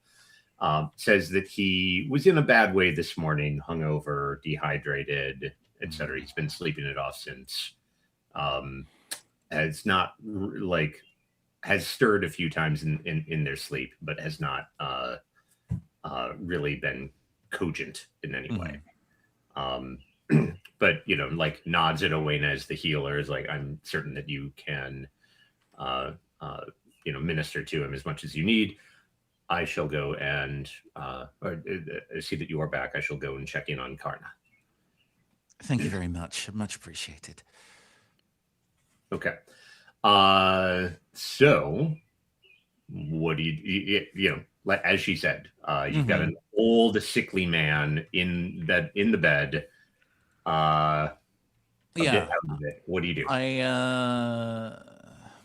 Do I want to do this the personable way or the direct way? I will roll about it. Okay, it's the direct way. Oh my god. Owena, I think let's sit beside Yorath. I would like to speak to him when he awakes, but I do want to make sure that he is also comfortable. If you could please go and check upon his condition, and if it so happens that there is anything within your wares that could help rouse him, it would be much appreciated to expedite things. Rouse him? You want me to wake a sleeping old man? Yes, please. And Owena's gonna pull up a stool next to his bed and just sort of gently like check over, like fuss a little bit, like making sure he's like tucked in kind of nicely, like brushing any like hair out of his face if he has hair left. Sort of pat his hand, and then some sort of smelling salts or something I might have, and just sort of pop it and sort of gently waft it under his nose. I have to admit that the way you asked that, I was expecting you to do all of this and then just be like, "Hey, old man, wake up!" Banging pots and pans. Tell me your secrets, old man. Okay. I'm sorry. Okay, so smelling salts absolutely works perfectly. There's a moment of where they kind of like jerk to a start and then start to again, remember that they've got like pretty thick cataracts, so like they can't see particularly well. It's not terribly bright in here, even though it's daytime. It is like you don't just have a bunch of windows open all of the time, especially not for a sick person. So it's kind of dim. They wake up, they're looking about, they're trying to get their bearings, and eventually they realize like hand kind of comes up and starts patting on Elena's arm and recognizing you. And I think Yeah, please be at ease. It is Elena Bloodroot and Morcant Chambers here. more that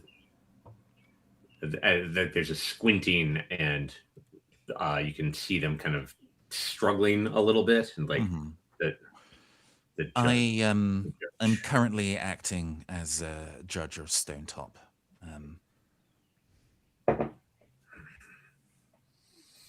And in Aratus's name, I wanted to speak to you today. I have some questions about Stonetop's recent history and the Deep Woods.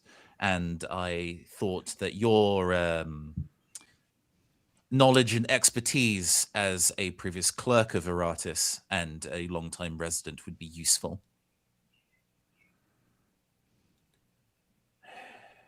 There's a bit of more squinting, and you're not. It's quite hard to like read their expressions, right? Just because one, their eyes are kind of so cloudy, but also you can't tell if they are nervous and worried or if they are having trouble. Scrutinizing. Yeah, Just like a tired old man. right. So they're making a face at you, and they kind of what is this about? Yes. I'm not sure if you're aware, but one of the children of Stonetop has recently gone missing in the woods near to the area. And as somebody with a long history of residing here, I thought you might know about instances in the past. I understand your condition means that this is probably going to be a difficult conversation, but if it helps with clarity, Morcant removes his circlet with the ice gem set in the center, built to prevent thoughts of judges being clouded magically, and gently places it on Yorath's head. Excuse me. Okay, so and that grants advantage to resist mind affecting magic. Okay, so it's not there's like a specific long mechanical immunity. bit, but this can be narratively symbolic depending on how useful it is. But sure, no, I was just checking to make sure that it was not a completely immune to mind affecting magic. No. Fire that be lasers that can convenient? kill someone. No. Pew pew. All right. Okay. So you kind of rest that on their brow, and there's a moment of they take a breath as you do that, just like a sharp inhale, and there's almost like a smile, like just this faint smile comes to their face. Boys missing, you say? Yes. Tomas, son of Luella. Not. And like kind of hand reaches out and like finds Owena's. Not Owain. Not the lane. It happened again. It did. And indeed it has, Yorath. That instance of a missing person case in the past, I have not managed to find many records of, but you were acting as clerk during that period of time. And I've not had the opportunity to ask you what you may have learned or remember from that investigation. Could you please tell me what you know?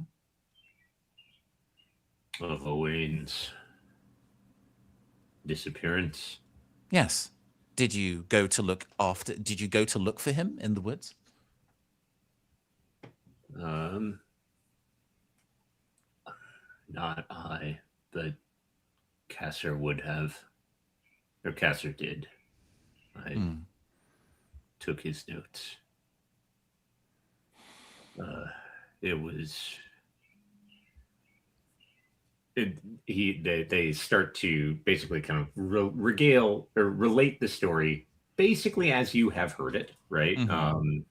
They mention the thing that Vassal mentioned about like the little the metal, like the iron, kind of like pushing being away. attracted towards them, or actually being pushed away from a particular area.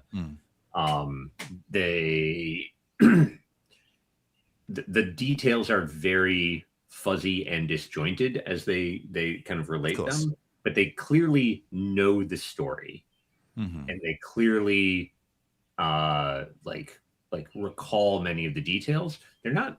I don't think there's anything new about that investigation that they reveal, but it's a lot of what like aligns up with what you already know.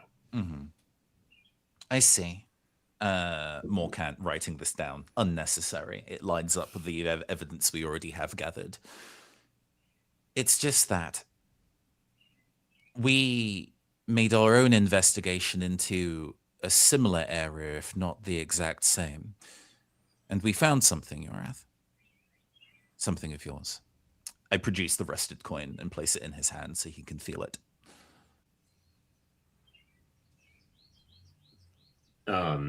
Let's see here.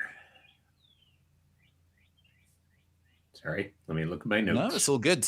While you're looking into it from Morkant's perspective, obviously there's been instances in his past where he's had to kind of go through the process of accusing somebody, probably that dilution case previously, where there's a degree of which of like when you start to kind of reveal that somebody is in trouble and that there is evidence against them, there's a whole process of fight, flight, or freeze. Lots of young men want to fight, and that's why we're trained in the man catcher to be able to kind of subdue without actual severe injury. Obviously, in this particular circumstance, Morkant is not worried about Yorath going swinging. So feels pretty comfortable with being quite direct and being like, I found this here. I would like you to explain why we found it there. Okay. So you put the coin in their hand, and I think they don't even look at it.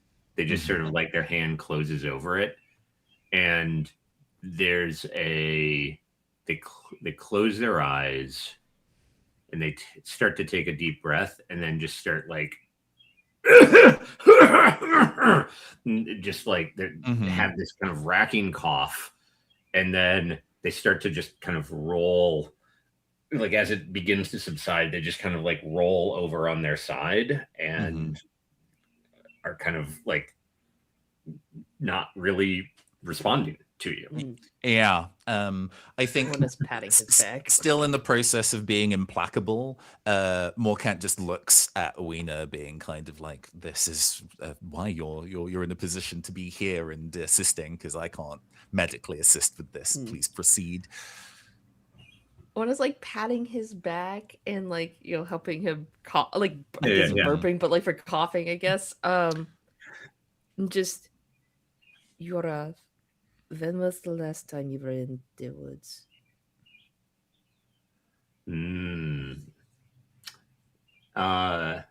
He does not respond. Do you push? Yeah, a little bit. Sort of firm, like a firm hand on the shoulder, and she's like, just like, please, Yorath, it is very important. Yeah. Right. If this is a roll, I will assist. I will use like the aid move here as I am also helping, kind of framed in a. This is a matter of judge import. As a, even though you are not currently clerk, the soul and tenets of Aratus still burn within you. I know this. Perfect. All right. That I think is advantage. So Owena, you are roll to persuade with advantage. So that'll be plus charisma. Ooh, what is my charisma? Is that your minus? No. Dexterity is my minus. Charisma's just a 0 though, so Hey,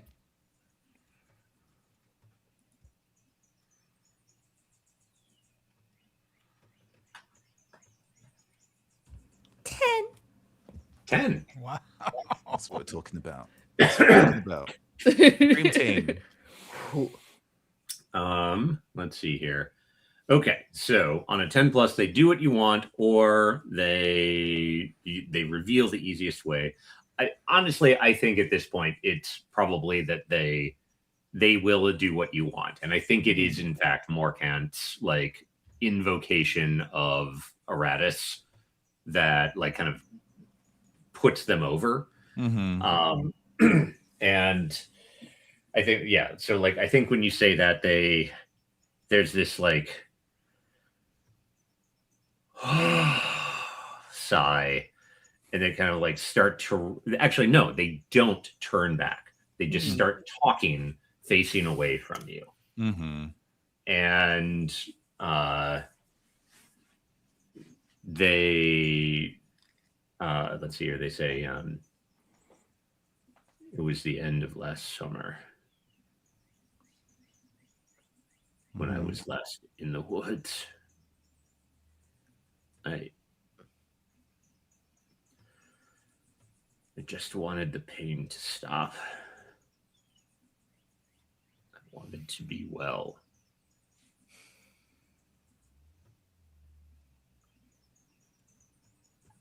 So I went to the stone. I assume you know the one if you found this. Mm-hmm.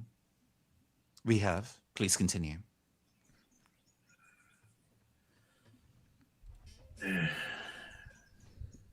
There was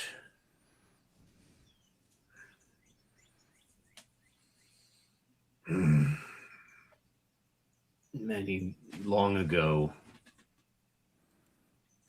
Shauna, she died before you were born, Elena. Her mother was like, there's a bit of a tangent, right? Mm-hmm. She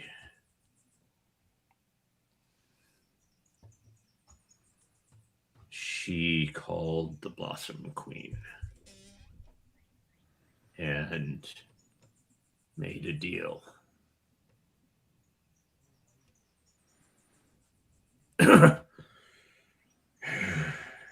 It was to save her mother, to heal her. And she did. Her mother came back, was recovered from her illness. It's a miracle, but not really.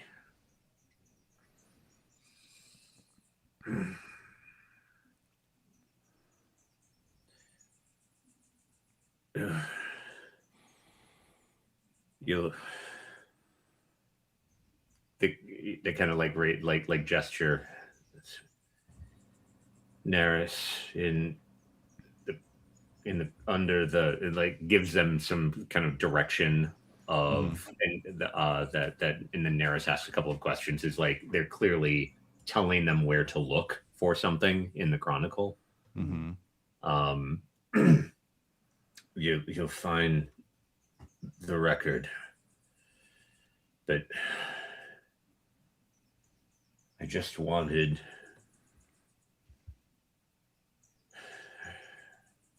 this.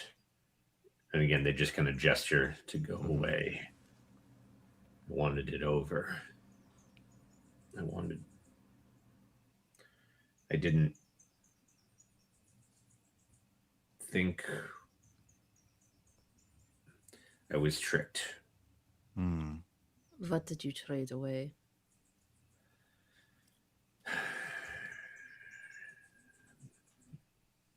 There's a silver branch with bells or berries that like bells.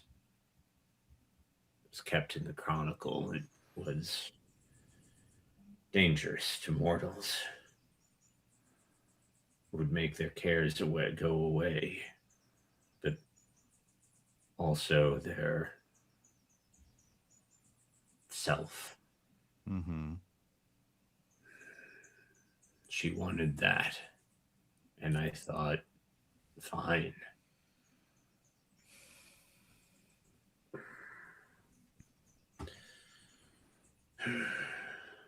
And she gave me a bone and a feather and told me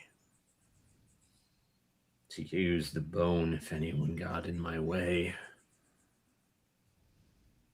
to use the feather to call her.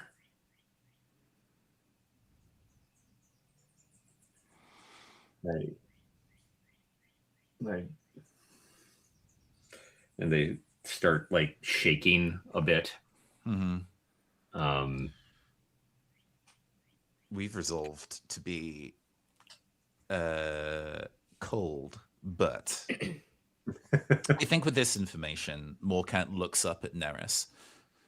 Neris, as your general expertise is somebody in terms of divining chaos and determining if the actions of an individual are grounded in chaos and damage to the community, I leave this judgment to you. Do you feel that this is an instance of chaos infecting a member of our community? I want a timeout there. I don't think you get to do that. Sure. Like, I think you are the judge, and it Okay. is your job to make this decision. Perfectly fine. I do want to ask for Neris's opinion, even if I do Sure. execute or disagree with her. Sure. No, that's fine. I just wanted to make sure that it was not. No. I get what you're saying, and Yeah. I mean, it is my part to make that difficult decision, so I absolutely understand. But yes, Okay. Neris, on the information that we have gathered here already, what is your read of the situation? Sorry, be on mic slightly more. She makes she looks very grim, right? Like her face, like the blood is kind of flown out of her face. And she quietly says, "Grandfather or grandparent, what happened to Kasser?" And Yorath starts to just sob. When it's just rubbing his back, I guess. He is still an old man. You can see that the implacable expression on Morcant's face is starting to crack. He's trying to keep this together. I did want to ask where that bone and that feather may still be. I suppose there is a hypothesis that you may have used the bone already, but maybe not the feather. There's just this gasping kind of sob when you say that you may have used the bone already. I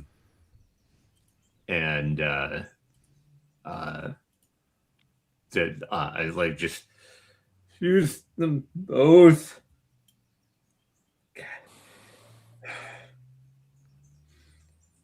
I didn't know what it would do, but suddenly Kasser was there. And I panicked. But I put him in the aviary. I thought I would. I thought I'd dinosaur. Come back. I thought it would be well, and I could deal with it. But she tricked me. She didn't heal me. She came when I used the feather. She just shook the fucking branch at me.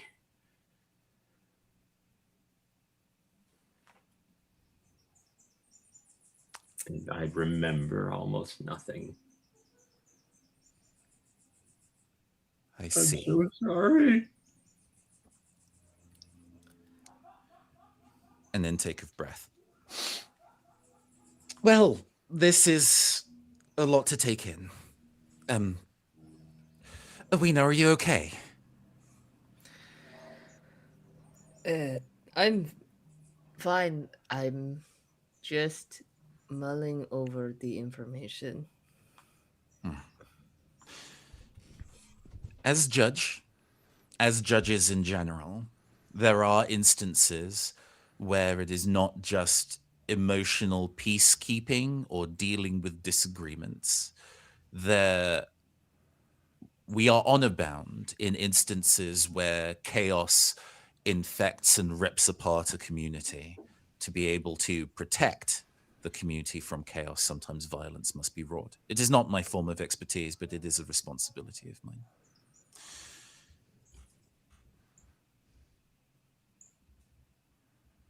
I I don't really know how reparations are possible here. He leans back in the chair. I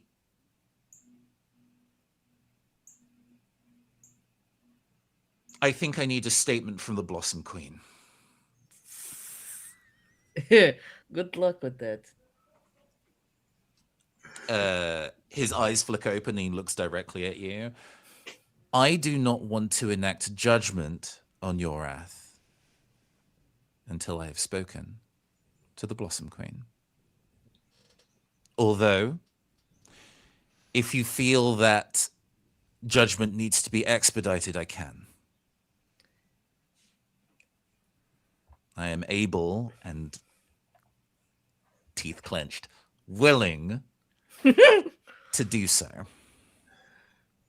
Owena looks at you, looks at Yorath, who's crying still, Yeah. and then back at you.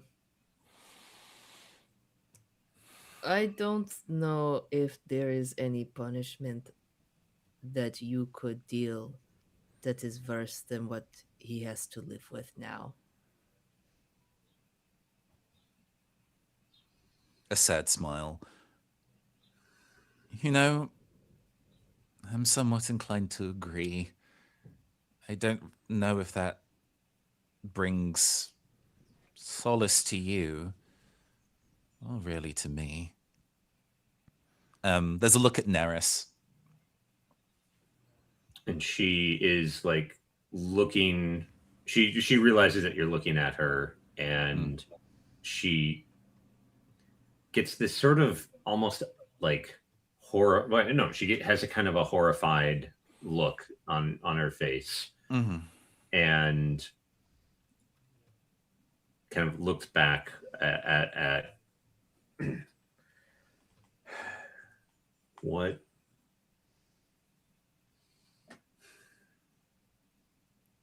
good does it do to keep him like this? Who benefits?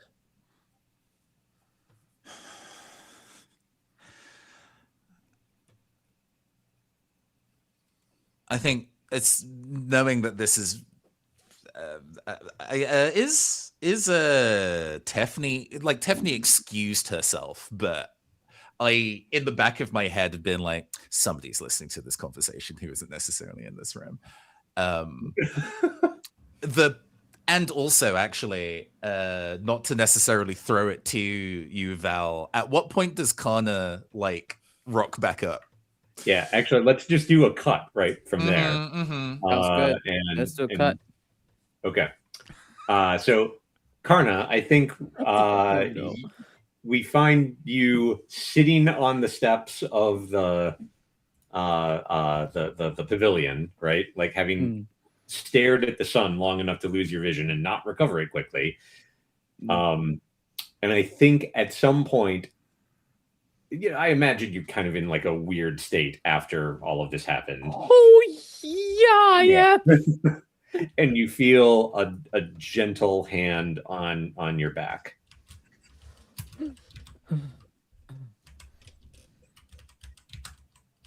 I think as soon as like Karna feels the hand, I feel like Tiffany, he's felt that grip before. He's like, Tiffany, oh, sorry. Helior has granted me a sight, a vision of sorts.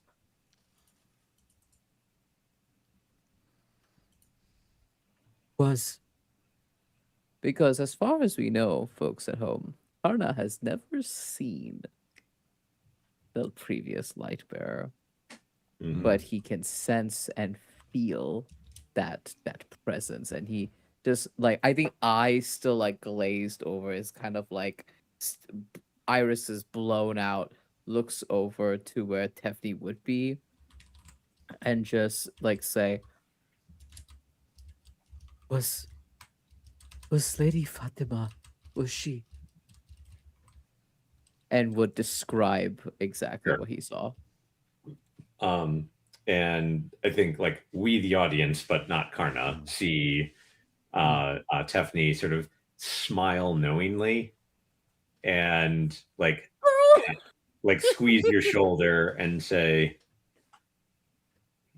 she has made herself known to you. She's among the Fae. She's in the court. The court with the poor boy is still dazed. She saw me. My sight. She looked at me. She winked. There's a chuckle of yes, that must have been her then. Why? Hey, Why would she? she like squeezes your arm and says, many answers will be revealed, but for now you are needed. And she like pulls you up and starts leading you towards Yorath's hut. And I think Wonderful. I think like you basically end up pulling the curtain aside not long after like kind of moments after Nera says, what good does it like what good is it to keep him here or to keep them here? Who benefits? Karna steps in, and Vision has not come back. Steps in like staff first and says, what are we speaking of? Of whose presence are we discarding? I'm so sorry, Connor. It appears that there's been an erring in a member of the Eratis, and Yorath has taken some actions that have put the lives and well-being of multiple people at Stonetop at risk. As judge, it's my role to enact judgment, which does also include punishment.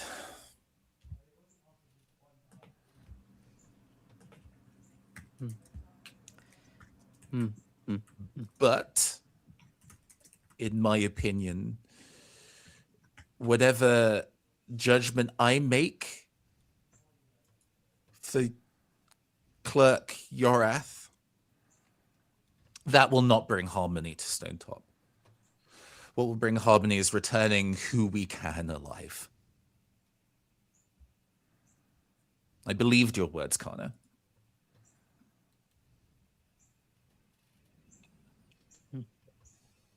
I was taken aback a little bit and nods. And when you make the distinct point that someone of the membership of Aratis made a grievous error, Karna said, are we not all mortal? Follower of Aratis, follower of Helior, follower of the gods, are we not all mortal? Are we not all fallible? We are fallible, but I think part of knowing when we're talking in euphemism, been fallible, hurt people, it's doing what you can to make amends, not just admission of guilt. Punishments mean nothing for people who would not care whether they would or not do something that would harm a community again. It's an action that requires both judgment and contrition. He's contrite now, but he sat on this for years, at least a year. How long above table? How long ago was Owain vanished? Owain vanished 15 years ago, right? Yes. So that wasn't related, right? Oh, sure. Like, It's more that he was kind of informed of that the Blossom Queen was around through that, but not necessarily. Okay. Well, and the document, the story that he led with was even older than that. So this is something that potentially people have been doing repeatedly for a very, very long time.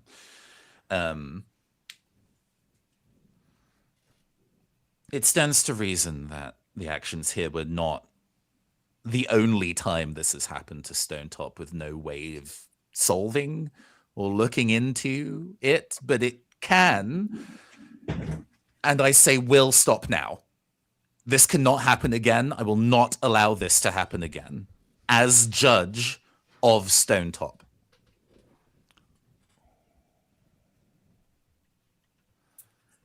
I think at this, Yorath starts to like shift a bit, and there's kind of like a kind of shakily starts pulling themselves up from the bed, and starts like both Karna and Owain have spent enough time around sick people to like recognize when someone who is not really able to get up is trying to get up. What do you do? Ooh. I think she helps him sit up, but she's kind of pressing on his chest to be like, you don't need to stand up, like, without saying it, just sort of like sitting him up but not letting him stand up per se. He kind of like looks up again, like kind of the cataracts making it difficult to see exactly what he is looking at. But they are like kind of clutching that coin, and with like a little bit of that old timber that Owena you remember from when they were younger, says Neris, where I said, go find it.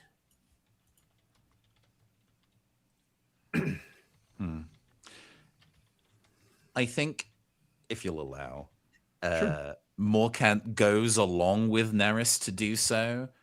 Says out loud, yes, I think we should both go to the Chronicle and act as judges of Stonetop and retrieve this file. And he marches out of the room. And then, so here's the question. When you go to the Chronicle, do you go in? I genuinely want to reach the door and try and open that thing, but yeah, it felt like it. Like when you said like Judge of Stone, like that felt very like, oh, this is it. This is the moment. So actually, real question: do you even pause and think about whether or not you can open the door? No, I think he just does so on impulse. Yeah. We probably get like a camera moment of slow. We see these kind of hexagonal crackles that is judge magic of snowflakes and honeycomb, like resisting a stranger. And then it feels we can't tell. And then it yields as he like pushes this door open. Love it. Hell yeah. Okay, cool. I would like to zoom out a little bit.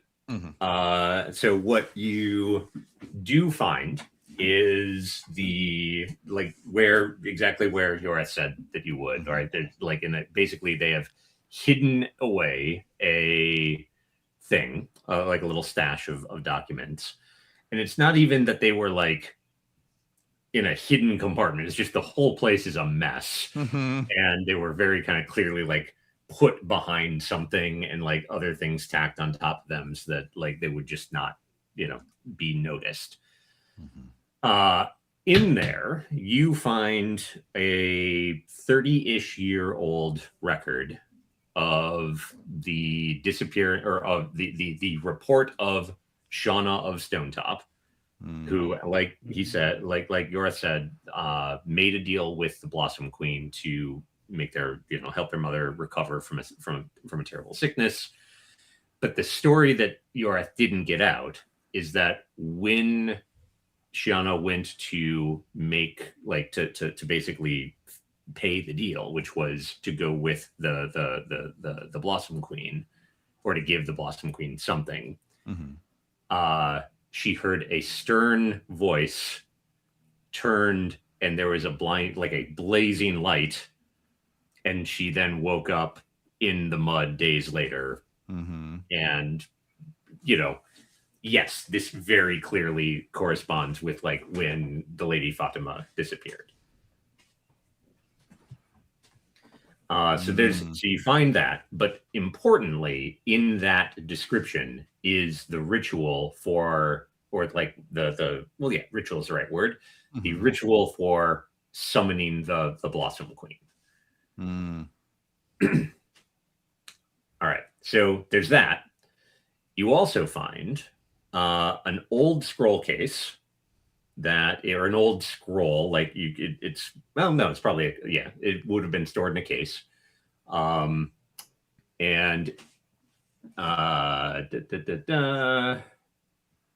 shoot, I should have had this ready.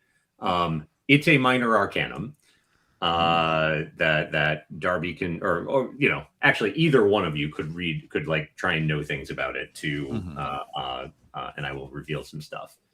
But so you find a minor arcanum, you find a small object that made of bluish, like it's an ingot basically, and not even an ingot. It's like actually a carving of kind of a weird carving, but it's about fist sized, made of bluish white metal.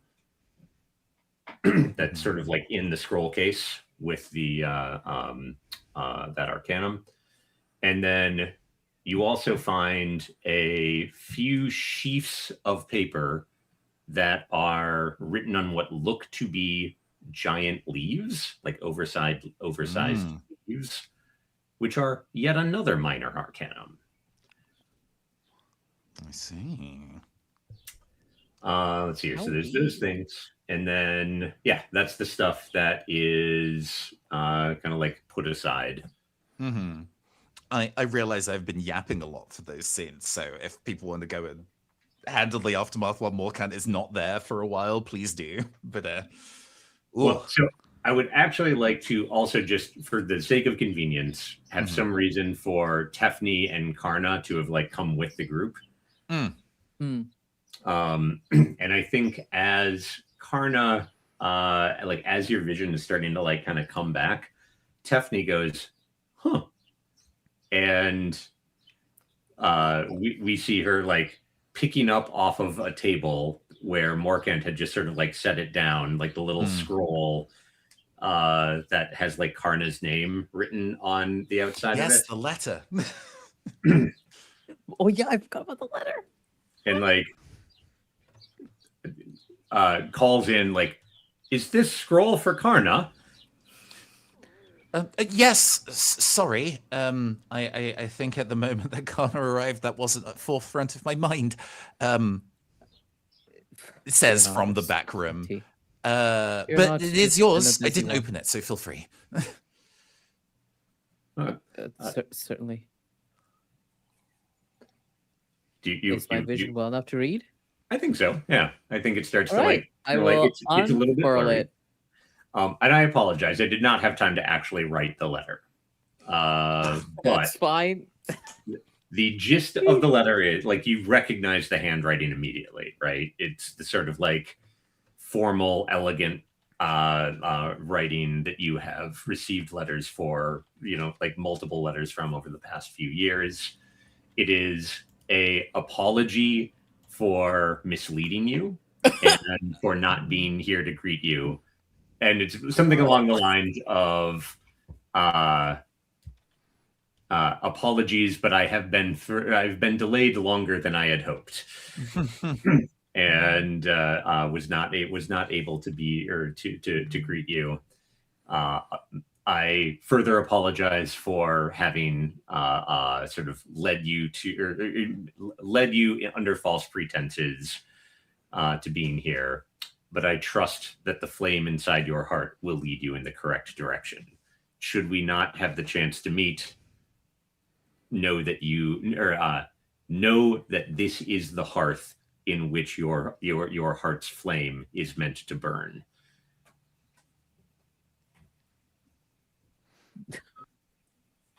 We see Karna's face go through a journey. It's like a journey of emotions goes through Karna.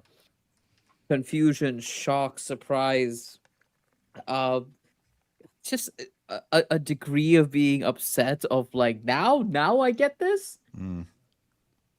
And Karna just like turns to Tefni and looks back at this note, this letter, and just says, Lady Fatima Basil is a perplexing woman.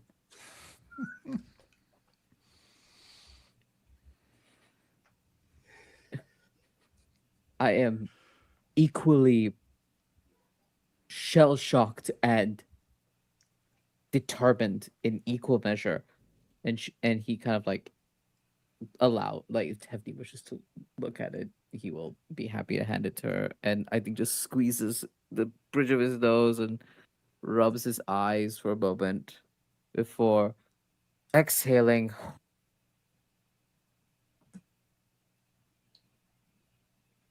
Surely I must meet her, yes. Surely that is the path.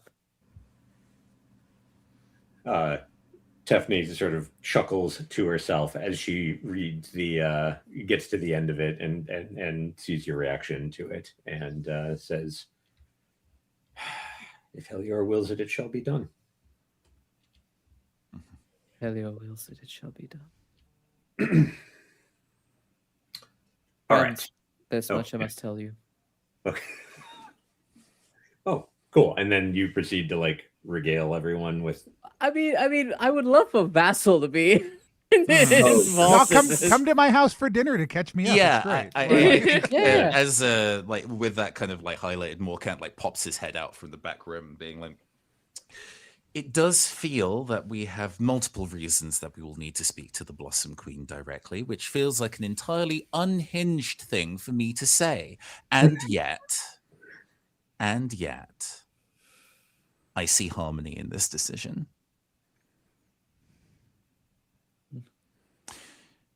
Let us fetch our Stonetop's premier hunter and prepare for another excursion into the deep wood, shall we? An excellent choice. All right. So, I think also, Owena, I'm going to just impose on you that you find yourself staying with Yorath. Sure. Help care for him. Old man. Yeah. And after the others kind of like head to the thing, and you start to settle Yorath back down, before he like allows themselves to relax, they're like under my the foot of my cabinet, like, and kind of points to like a chest, right, like with some of their personal belongings in it, and it just with the intent that you open it up. Yeah, and I'll go and crack it open. Yeah. And it's it like kind of normal stuff, right? Like maybe a change of clothes, a couple of like trinkets from their youth, that kind of thing. Mm-hmm. And bottom, and you get to the bottom of it, and there is a little jar, right? Maybe about yay big. And as you pull it out, you like it's kind of got a wax seal on it. Not like a seal, but like a stopper seal, right? So that it kind of fits in and doesn't let stuff leak. But it is full of liquid. And the he kind of like gestures at it, and like when you bring it back, is like kind of pats you on like on your arm. Mm-hmm. Wine, you'll know what it is when they come back. So zoom out a little bit. Is this a special little drink that maybe we need to have to go somewhere special? It could be. I remember the list of conditions to use. I'm recalling the. Do you know? Yeah. That is. It is in fact a can, like a jar with Old Mother's wine in it. And once you all are able to like kind of get back together and compare notes, you do in fact get and I'm gonna throw them on Darby's playbook simply because there's enough room. Right? Yeah, and there's room. But yeah, the Old Mother's wine. Wow. And the other one is you just picked up Minor Arcanum 1 and 3, just to give you a sense of how long ago I wrote these. Spicy. Just move me to the side there. Oh yes, the scroll case. My character sheet is just 2 times the length of everyone else's purely because of all this Arcanum, which is just really funny. Well, welcome to being the Seeker. I don't mind this at all. Seek I the love thing, Seeker. Oh yes. All right.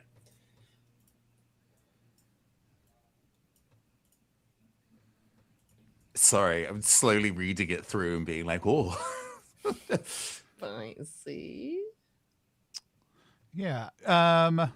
Do we want to read what it looks like? Just the top paragraph? Oh, sure. Yeah. Yeah. Do you want to take that one, Nathan? You want to read about one The of them? scroll case? Yeah. Sure. The scroll case Morkantz finds. A leather scroll case, cracked and age-worn. Inside is a tattered letter and a pair of small bluish ingots. It's a letter in older hillfolk dialect from an apprentice to their master. It describes a mental exercise to draw latent power from Ethereum. Mysterious. And then Darby, you want to read the other one? Yeah, the paragraph on the left hand? Yeah, like the first two, maybe. Yeah. A small manual written on what appears to be sheets of supple leaves. Oh, it is written in common script, but in a strangely poetic sequence of nonsense syllables. The manual reveals the recipe for an elderberry wine that brims with fey magic.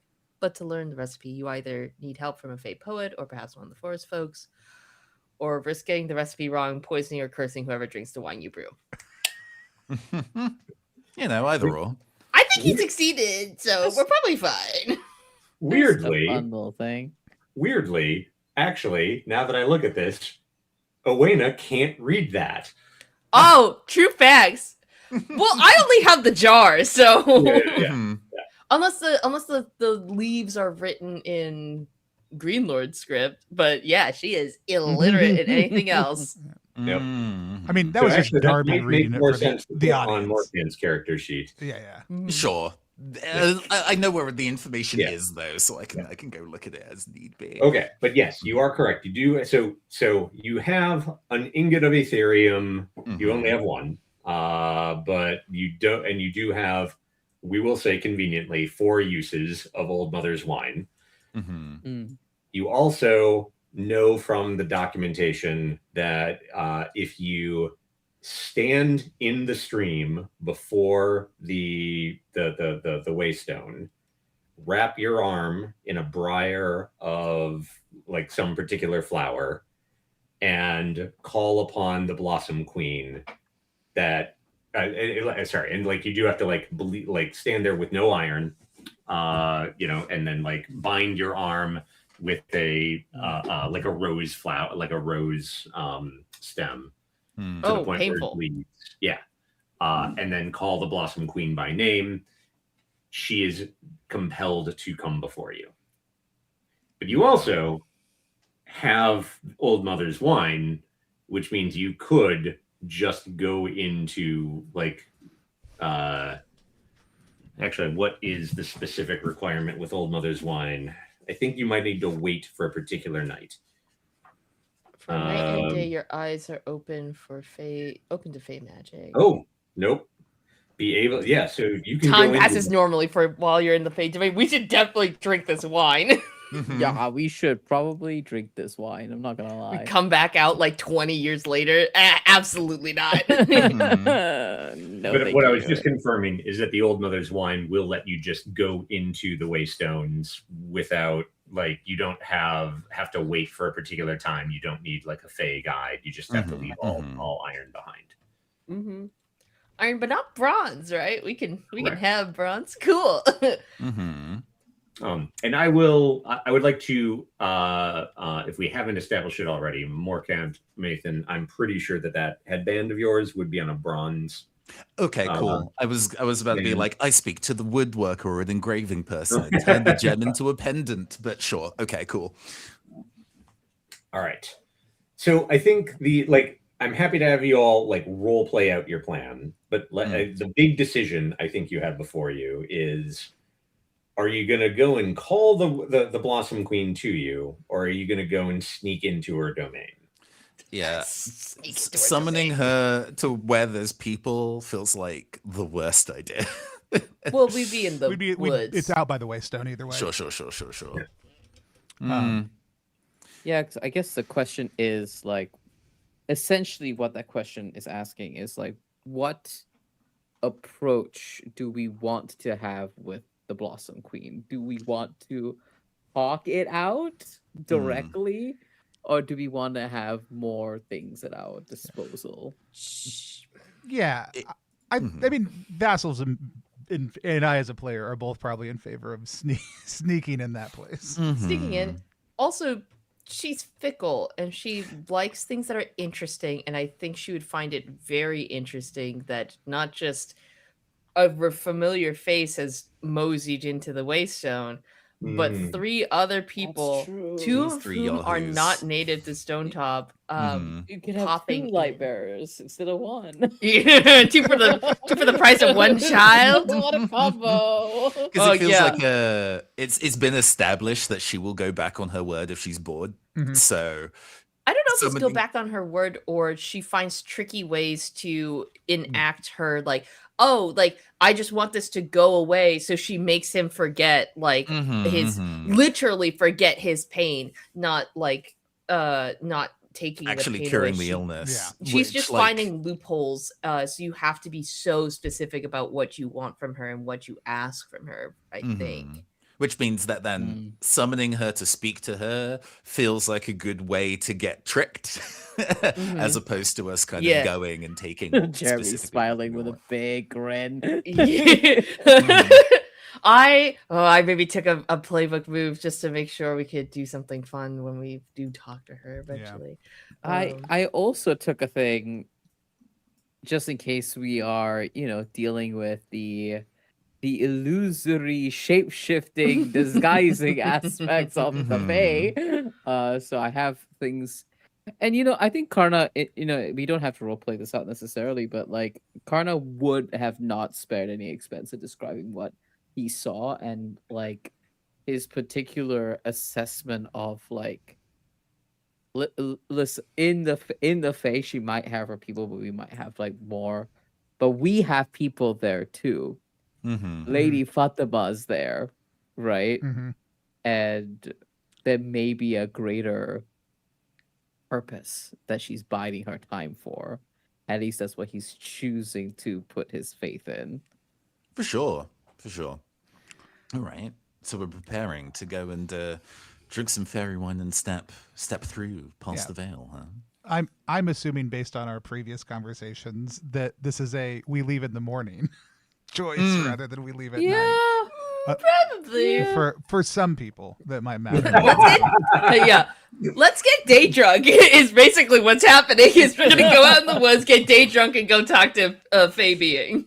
Absolutely. Standard Saturday afternoon, you know? Yeah. Love it.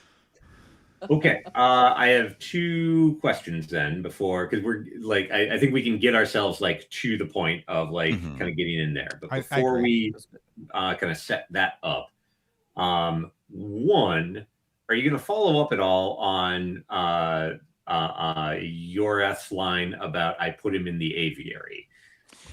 Yeah. Did he turn Casher into a dinosaur? This other thing that if only there was a singular distinctive animal in the aviary. Actually, I know a way that we can square the circle on this. As Kana's received the letter, Morkent's like, by the by, a really bizarre animal delivered that. It was so festooned with bright colors. Definitely not in the style of the drakes we normally receive. It should still be in the aviary if you want to see it.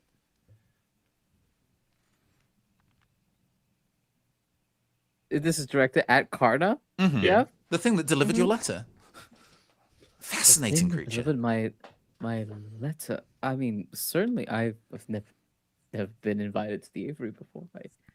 Certainly show me the way. I wouldn't necessarily say it's the especially exciting place. Mostly, it's just dealing with Arrowhead, but it is genuinely a thing of beauty. I have to show you. All right, we go into the aviary. What's in the aviary?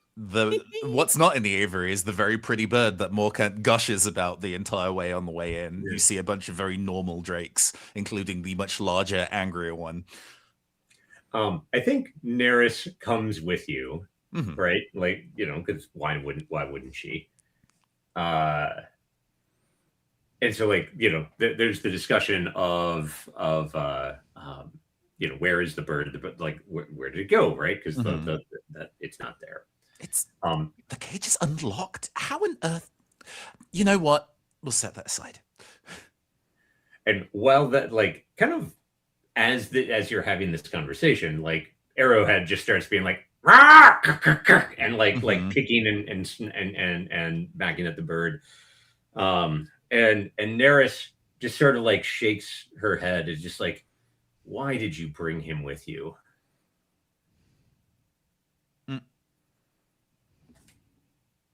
Like, I'm sorry. What? Arrowhead. Why did you? He's the most annoying bird, or the most annoying drake we have ever had here. I must say, he does. This is not going. I know that I've talked to you multiple times about why Marsh Edge is genuinely a beautiful town and why I still think of it nostalgically, even on sunny days up here. And this is going to sound like it doesn't make a good case for me, but he really does remind me a lot of some of the people from Marsh Edge. I'm sorry, Nathan. I think I was trying to throw something down that I think you did not pick up, which I is... didn't, sorry. You did not bring Arrowhead here. Right. Okay. Yeah. Right. And so, like... Also, let's clarify. When I said there's one distinctive bird, I wasn't talking about the parrot. Right. Big Angie Drake. Sure. But with that in mind... I thought it was a Stonetop native. I didn't bring it with me. Oh, this one's not yours? No, there was. I was considering bringing my messenger Drake, and they said that Stonetop had a full cohort, so I ended up not doing so. But and you can see her getting confused. Which he was here before. No, like Is and that's not possible? Is that a case on record?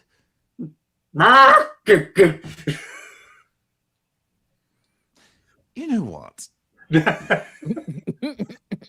Morkant goes over and unlocks Arrowhead's cage. Mm-hmm. He like hops out, like gives a number of pecks at your feet, right, and just like sits down, and like if a bird could harumph, this would harumph up at you.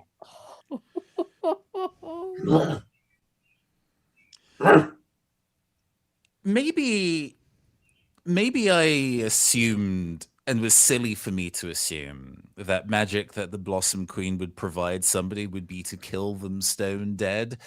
On reflection of the evidence, that doesn't seem to be so much her style. This is funnier and more amusing. Morkant stifles, like suppresses a chuckle at that. Judge Kassur. He's like, ruffles up its feathers, Kneels down, eye to eye. You keep horrendous care of your records. All right, let's cut the scene there. Yeah. Drake clutching pearls like. Yeah, you. Oh my Goodness God. me, that's so fucking funny. Oh my Darby. god. Oh my god. All right. Okay, so we're gonna head out. I would like you guys to like think about outfitting, though. Let's actually put that off until after, like we can outfit between sessions. Okay. But before you head out, are there any scenes that any of you would like to have with like family, NPCs, each other before heading out in the morning?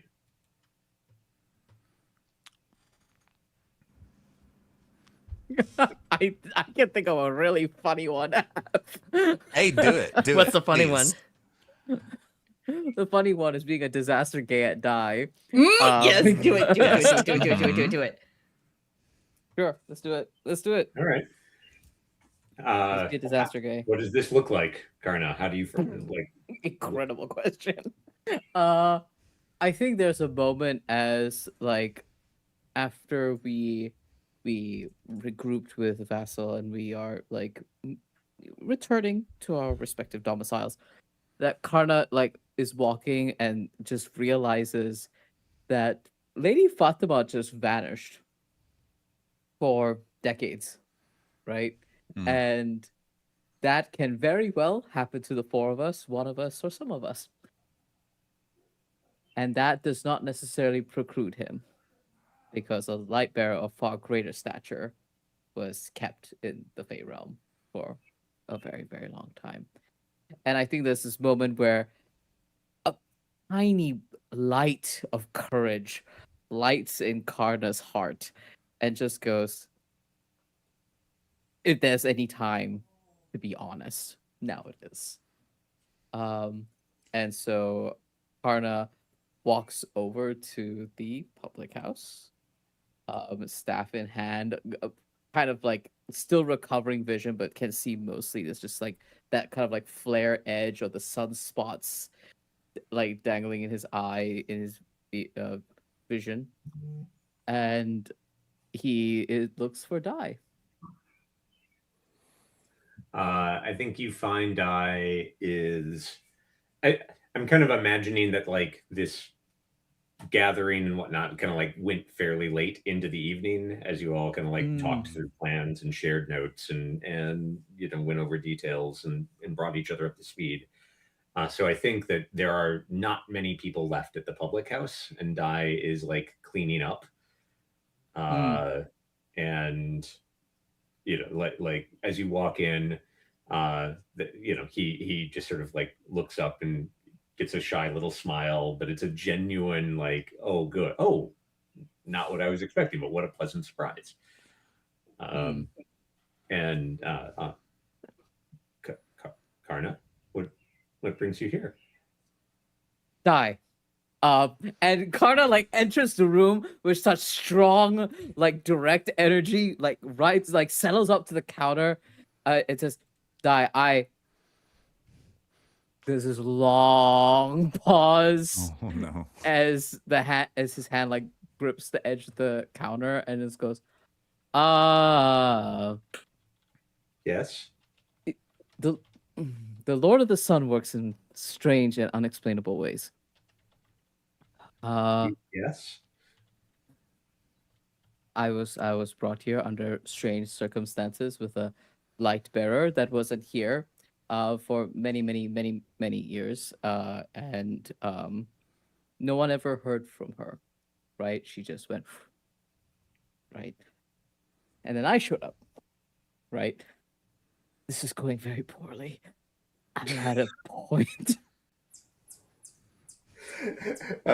Dai like just laughs at that, right?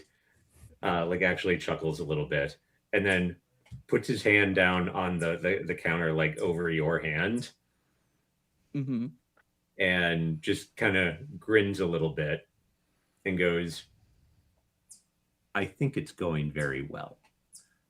And then just like reaches up and like pulls you in and gives you a smooch.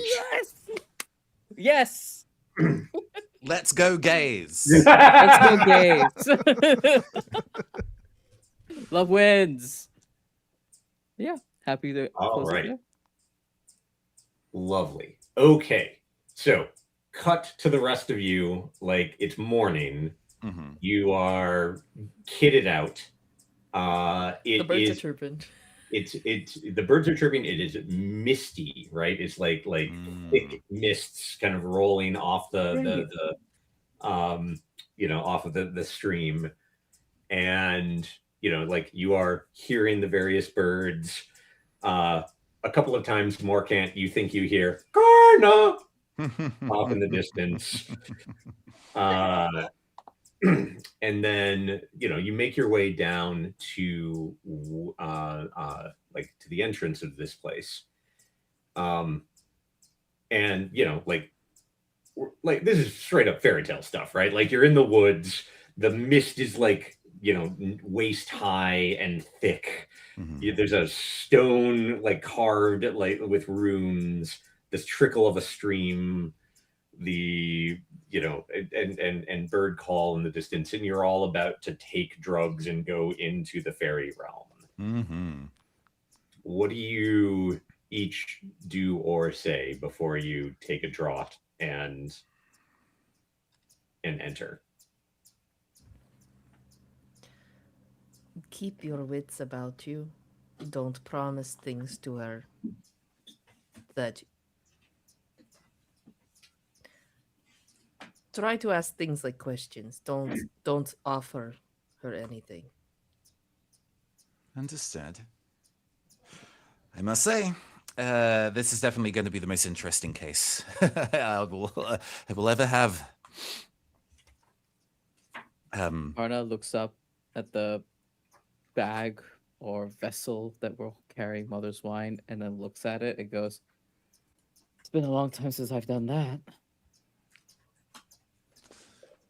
You're a moonshine drinker. In the past and previous life, yes. I was Were many a thing moonshine drinker. My apologies. Genuine. We were young once. He says, still young. Like you're very old. I think Vassal reaches out and puts a hand on Owena's like shoulder, and says, "Are you ready?"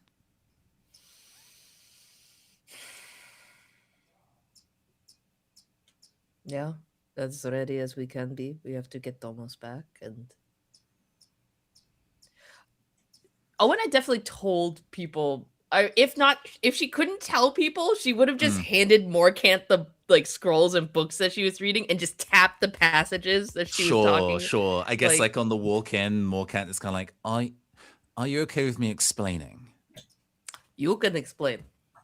All right, I shall. And he recounts. Yeah. To the end. Would you like me to keep a record of what we say and do in there? Good luck. It depends. I mean, if it's written down, then I keep it on my person. Sorry, Oena, have you had the wine yet? Not yet. Okay. Sorry. Then continue the conversation. What does that mean? I kind of want to drink That's it. so scary. Continue. I mean, take yeah, a swig yeah. right now if you want. We can. Yeah, be just there. go. Mid swig, But- Morcant yeah, that's asks you, would you like me to keep a record of it? As long as it's written down, we should be able to retain it. Good luck. She seems kind of. Yorath was able to remember things I have never been able to. Then I suppose we shall turn to Yorath's good fortune. And I think he raises his glass of that to Yorath's good fortune. I imagine we're all sipping this instead of like chugging like degenerate frat students. Oh, absolutely. Lorna was prepared to chug. The look of this wine. What did you get up to in looks your monastery? awful. I assume it's like super dark and cloudy and probably smells awful. Morcant is not going to try and sip this.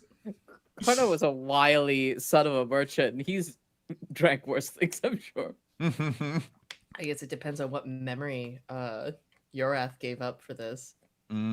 Oh, that's really interesting. Like, do you think you can taste the memory? Can you imagine? Yeah, I think it'd be interesting. It's like you can almost You gotta taste the memory. gotta taste Yeah. the memory. Yeah, what does this They get a taste memory. like? Depression. Vaso, Tony, I'm going to put it back on you. What is it? What memory has does this taste of? I think there is. I think we get a sense of like his pain. That like it's. I think we get a sense of like this is him younger. This is as it's starting to onset. It's as it's on that edge of knowing it is going to be debilitating, but like still being able to take action. And so I think like we see that moment of the first realization of the pain that they realize is starting to eat away at their capacity, blended into the wine. It is a bitter brew. I mean, it's not a brew, I know, but A bit of ferment. okay. So I would like to end this by using a move. When you walk the Fey path from one waystone to the next, roll plus whiz. Let's just start with that. Okay. That's a +1 for me. Okay. For all of us, huh? Yep, you are each rolling plus whiz. Oh man, that's real bad. Okay. That's a 10. I love how y'all are all like grumble. But hold your answers. I'm going to ask like who got a 6-, who got a 7+, who got a 10+. I do want to know who's close. I haven't spent my point to push a result Yeah. up Oh, by sure. 1. Yeah. So I am interested to know if somebody's fallen short of a rank because I can help you get there. Also, Did anyone get a 6-? You did. Oh, okay. Did you get a 6? No, it's a 5, so I don't have enough to push it. All right. So on a 6-, you lose your way and find yourself in peril. Tell us. Actually, I can't count. I do have a wisdom of 1, so that does put it to a 6, and I'll spend it on myself to push it to a 7, so I don't get got. Woo! Never mind. I'm a Okay. liar. Thank God. Okay. In that case, then for everybody else, you arrive safely, only a few minutes having passed. But first, tell us what tried to chase or lure you from the path and why it failed. All right. So each of you can make this up. If you would like, you can roll a d6, and I will give you some like prompt for it. But if you have an idea, absolutely Love go. a prompt. Yeah. All right. What's meaningful prompts? Okay. Or- Oh, you got a 4 that I had to roll something else? Okay. Sorry. Tony, I'm actually going to just give you a prompt. Okay. 5, something of great beauty or wonder. Okay. All right. What did you get, Karna? 3. 3, a child, a beast, or a loved one in distress. My family dying. I think it's like that like memory of the tragedy. Have we established what that was yet? And do you want? I guess we'll decide it now. I think the tragedy is Karna's family, who are a merchant, like merchants. I think they traded in like fabrics or something like that. And I think one day their stock caught fire somehow. Mm, I don't think all the family members perish, but I think it'd be fun. It's weird to frame it this way. I think it would be fun if it were Karna's father and younger brother, who he was reminded of during that constellation scene with Vassal, who perished. mhm. And because both of them perished, and the younger brother being a better person to take over the family business, Karna, who is default heir but not worthy, their family fell into destitution immediately. And I Gotcha. think that's what tried to lure him off the path. So it was like an opportunity to like save your family or something like that. Yeah, save to your like brother. rush in and help his father and brother. So then why did it fail? Like how did you pull yourself away from it, or how did you see through it or whatever? I think the thing that helped Karna pull away from it is like he's about to like open, like he's about to like push past the fabrics, right, and go into the stock.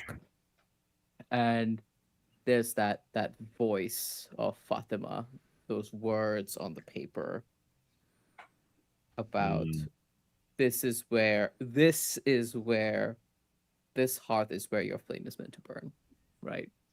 And I think like even though this memory hurts, that was not for him. That was not meant for them to have intervened. This is the path they are on now. And they're needed. They're needed. They can't change the past, but they can definitely change the present. Awesome. Okay. Cool. Does anyone want to go next? I am happy to go next. I also want to note, if as long as Jeremy's all right with it, Nathan, if you want to hold on to your diligence, I rolled a 10 plus. So if you get lost on the path, I do have the opportunity to save you if I can tell how I do it. Oh, okay. Yeah, if you're willing to use that, then I'm happy to take aid there. It means I don't get the EXP, but that's fine. Who cares? But I also think then you should probably say how you lose your way and find yourself in peril before I do that. Well, Sure. Actually, but I would like to see how what tempts Vassal first, and how they are able to like break themselves free of it. That is Then- 100% fine. Yeah, I'm happy with whatever order we want to do it in. Mine is something of beauty. I think as we step onto the Waystone,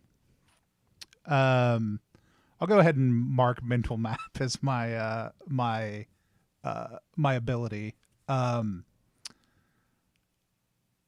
Vassal has spent almost 2 decades wandering around the woods, like exploring its secrets, like running things. There is, as we and just stopping and pausing and taking in like moments of beauty, moments of terror, small things, large things. I think the moment that Vassal crosses the threshold to of the Waystone, like as they step through, there is this zooming out that happens for them.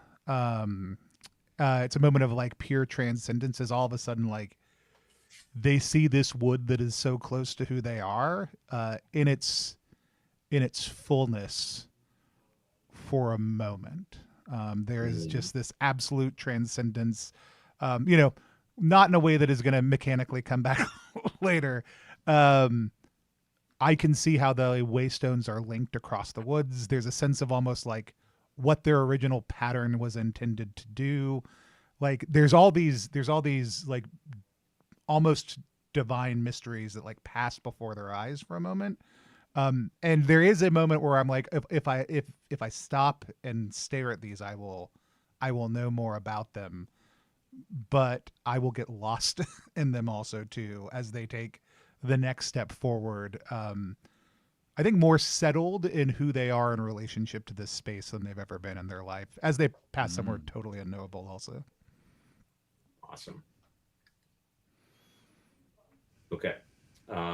Let's do Owena, and then we'll do Morkan getting trapped or getting like ensnared. I have an idea. So yeah, go ahead, Wayne. I rolled a 10 to navigate through, and then a 4 for the tempting. Oh, for the prompt? A revel, a meal, a drink, or some other pleasure of the flesh. Ooh, fascinating. It's just a beam of sunlight. Ooh, yeah. You're right. I also meant to say something. The reason I asked about you drinking the wine, right, is that once you've gotten like enough wine that you're able to like see the door into the Waystone, you actually realize like you can now talk about the Blossom Queen. Oh, thank God! Oh, hello. Right. Okay, so like your mind is free of the enchantments and all that, but okay. Do I remember then all the things? I think you can. I think like you can know things to try and remember, right? About what I've experienced with her. The turns have tabled, Blossom Queen. I think the pleasure that Owena is tempted by is like it's like a gust of warm wind, and feeling like warmth for the first time in like a long time, and seeing this like glade with like a fire and a sunlight beaming down, and it just looks so warm and so inviting, and it's just the like hot like a soup bubbling over the fire, just things that would invite warmth. And she kind of gets like a draft of it and has to keep pushing forward, like gripping the cold like bronze hilt of the sword to steady herself. You don't have your sword with you. Oh no, is it? I thought it was bronze. It's steel. It's steel. Dang. Okay, then gripping onto air where the sword should be. The blinking outline of a sword. Yeah. All right, and then Morkant. Yeah, I think as Morkant is like moving through the doorway and like everybody's perception of space gets weird, there's like a voice of the blush of dawn, previously jilted by Owena, and is kind of like, do you know you're traveling with a criminal? You should kill her. You should kill her now, and I'll reward you so greatly. And there's a not so much in the kind of like, yes, I will, but it's such an outrageous request. Morkant like stops and is like, I know that this is here to like trick me, but this is so absurd. And just can't resist being drawn into an argument about the circumstances here. Well, I've seen no evidence. I know that Owena has a history of being misjudged by members of Stonetop, but I have seen no evidence there, and it's fully distracted. Activate So- Ace Attorney mode. Yeah. So Vassal, you see this somehow, right? Like to some level of manifestation, you perceive Morkant getting into this trouble. What does it look like to you, and how do you get them out? Yeah, I think in that moment, like, of being able, like, I can see, like that. It is that scene of everything is the only reason that I catch this. Like, otherwise, I would have been distracted by the beauty, but I wouldn't have been able to like just be like, oh, like Morkant isn't moving forward with everyone else, and so I think, you know, as I'm able to stop and pause and like look backwards and see this moment of them like caught in this conversation, and at first I think like I don't recognize this other person, so I give it like half a beat of like of argument, like, right, they go back and forth a few times before if it depends on, I do have two pitches here, and it depends on your answer to the question. Is Toto or are any of the hounds able to pass through? Um, And I'm fine with I- any split of that. I leave it to you. I Okay. think you can bring. Actually, no. I think you can bring Toto. If That you was my want to. assumption. Yeah, that makes sense because they are, one is equipment, even though the other is Yeah.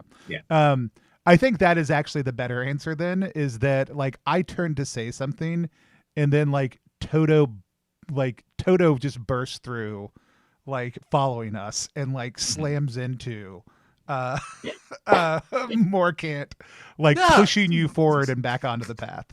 Mm-hmm. Hey, easy. I was in the middle of it. Where'd they go? Oh gosh, right, everybody. And turns, sees the receding silhouettes of the group. Coming. Hold up. All right, and I think we kind of like fade out with the group sort of like having coalesced on this weird zoomed out pathway where imagine just a cloudy dark space that's just like charcoal watercolor like wash, kind of shifting pastel, like very dark pastels, and this little like line of white going out into the horizon, and these five tiny forms just sort of like walking down that path towards this kind of like slow blossoming of light. And we'll cut it there. Hell yeah. Excellent. Hell yeah. Awesome. Whew. That was sick. That was so good. was so sick. Let's walk through end of game. Mhm. Right, a session. Oh, yeah. End of session. I went too far. Finale is so imminent. End imminent. of Oh. session. It's tomorrow. Oh, there's no. Yeah, we yeah, don't that even made have me- to wait made me a long little to get sad. to it. I know, that's the best part. I'm like, damn, it's next week. I'm like, no, it's not. Mhm. No, No, it's not. Phoebe. It's tomorrow. It's tomorrow. What if we all just quit our jobs and moved to a small village on the edge of the world that made whiskey and let us play games? I all the would time? go mad. I can't do that. As long as I had Wi-Fi access, I'd down. Every time someone's like, would you go live in the woods alone for a year? You can talk to another person. I'm like, do I have Wi-Fi? Then yeah. Mhm. Sign me up, baby. All I'm right. Southeast Asian. I'm terrified of nature a normal amount, I think. Mhm. But I do love the countryside and being at peace. Huh. All right, I did end of not- session. I did not realize that was like a stereotype, Val. We just have days where Cobra has entered someone's house, or Right. Mhm. oh, a python in someone's. which happened to my father's Okay. neighbor. All right. It is. I mean, Yeah. it feels weirder because people talk about like how like crazy like Australian animals are, and it's like North America has bears and wolves in a way that That's other parts true. of the world don't. But it's the same. Like I have get squirrels in our house. We get like all kinds of other like weird but it's just that yours feel like way more intense. I also feel like our big ones, Tony, are like we also have so much space. Oh, for Right? sure. There's absolutely very. I'm just saying like. Yeah. All What right. that really kind of makes me think of, though, Val, is like when I lived in Arizona, of just like having to knock your scorpions out of your shoes in the morning, Oh, or terrifying! the first weekend I was in Arizona, I was charged by an angry tarantula. Oof. I didn't know they could do that. Yep. Yeah, neither In did all I. honesty. Neither did I. Yeah, I mean, I grew up country in Texas, so like it was like animal dealing with animals on a regular basis, like how to grab a snake that came up just normal real life knowledge for me. Yeah. And so, all right, let's do the end of session. Point out how you demonstrated or struggled with your instinct. Is putting judgment on your wrath gonna actually bring harmony to the community, or is there something better I can do about that? I don't even think Morkant knows the answer yet, but they're still chewing on it. Oh, I mean, you were clearly like struggling with that desire to like find a pathway. Yeah. Like that would work for everyone. I mean, I feel like we cheated because you queued me up on on it, but Sorry.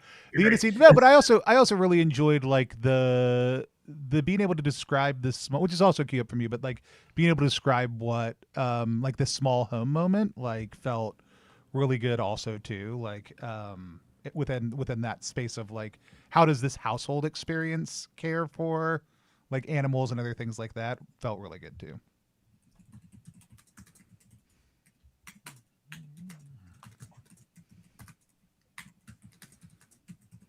I think it's a yes for Karna. I was a hope deluxe today. Yeah. Yeah, the big old speechifying. The speechifying, you can find he's her. doing the thing. It's doable. You can do it.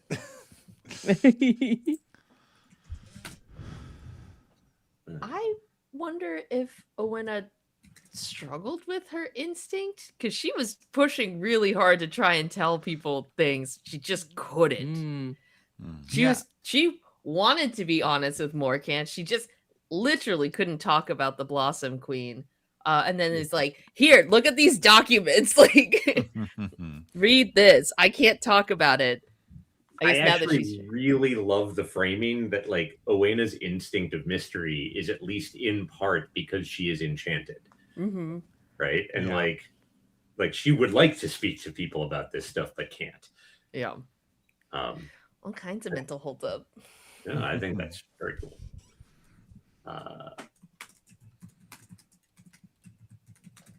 Okay, so if you haven't already, everyone mark an XP for that. Yeah. Just did. Okay, next one. Relationships. Say how your relationship with or opinion of a PC, NPC, or group has changed.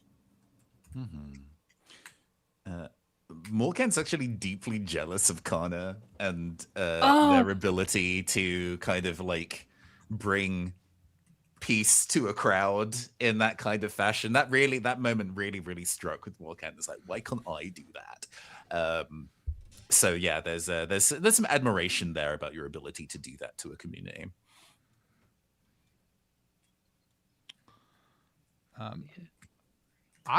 Vaso felt a lot more sorrow for Luella, I think, this time than like a lot more compassion and kind of like sorrow for their experience.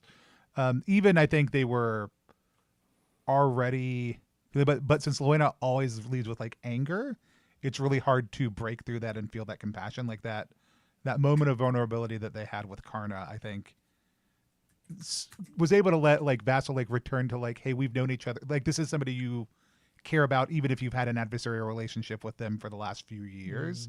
Also.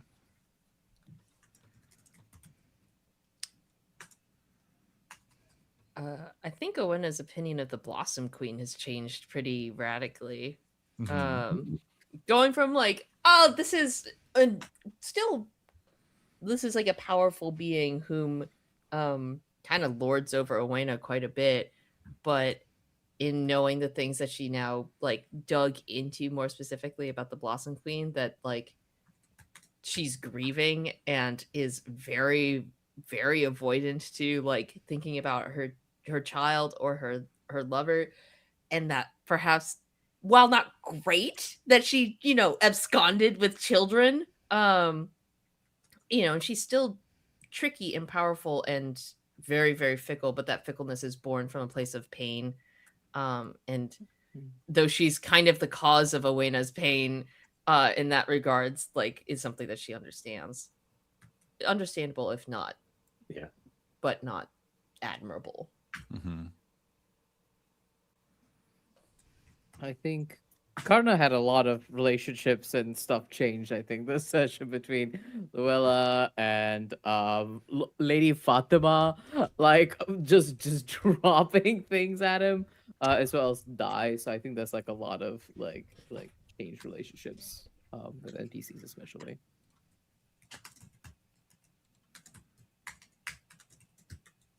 Nice. Okay. Yeah, big XP for everyone. Yippee. Questions. Did we learn more about the world or its history? Oh Yep. boy. Hell yeah. You got some. Or should I say Faye? Yeah. Yay! Thank you. I'm here all weekend. All right. Did we defeat a threat to Stonetop or the region? No. Nope. Not I yet. think so. Nope. Is All right. making an old man feel very, very sorry. No. You made an no. old man feel really Make it old bad. man cry. And I stole his booze. It was a gift. It was a gift for the family. All right. Did we improve our standing with our neighbors? Yes. Yeah. Yeah, I think so. I would say there was the major truth coming to light, even if it's in a very small way. I think there's a huge impact that I think is very probably noticeable from that. You mean from Yorath, like fessing up to what he did, or what Confessing they up to what he did, realizing one of our neighbors has been turned into a bird and is in a, like there's a lot of small cascading that are actually like big things impacting small groups of neighbors. Yeah. I mean, I think we could also lean on Karna's speech a lot too, but I think those buried truths coming to light are probably big ripples long term.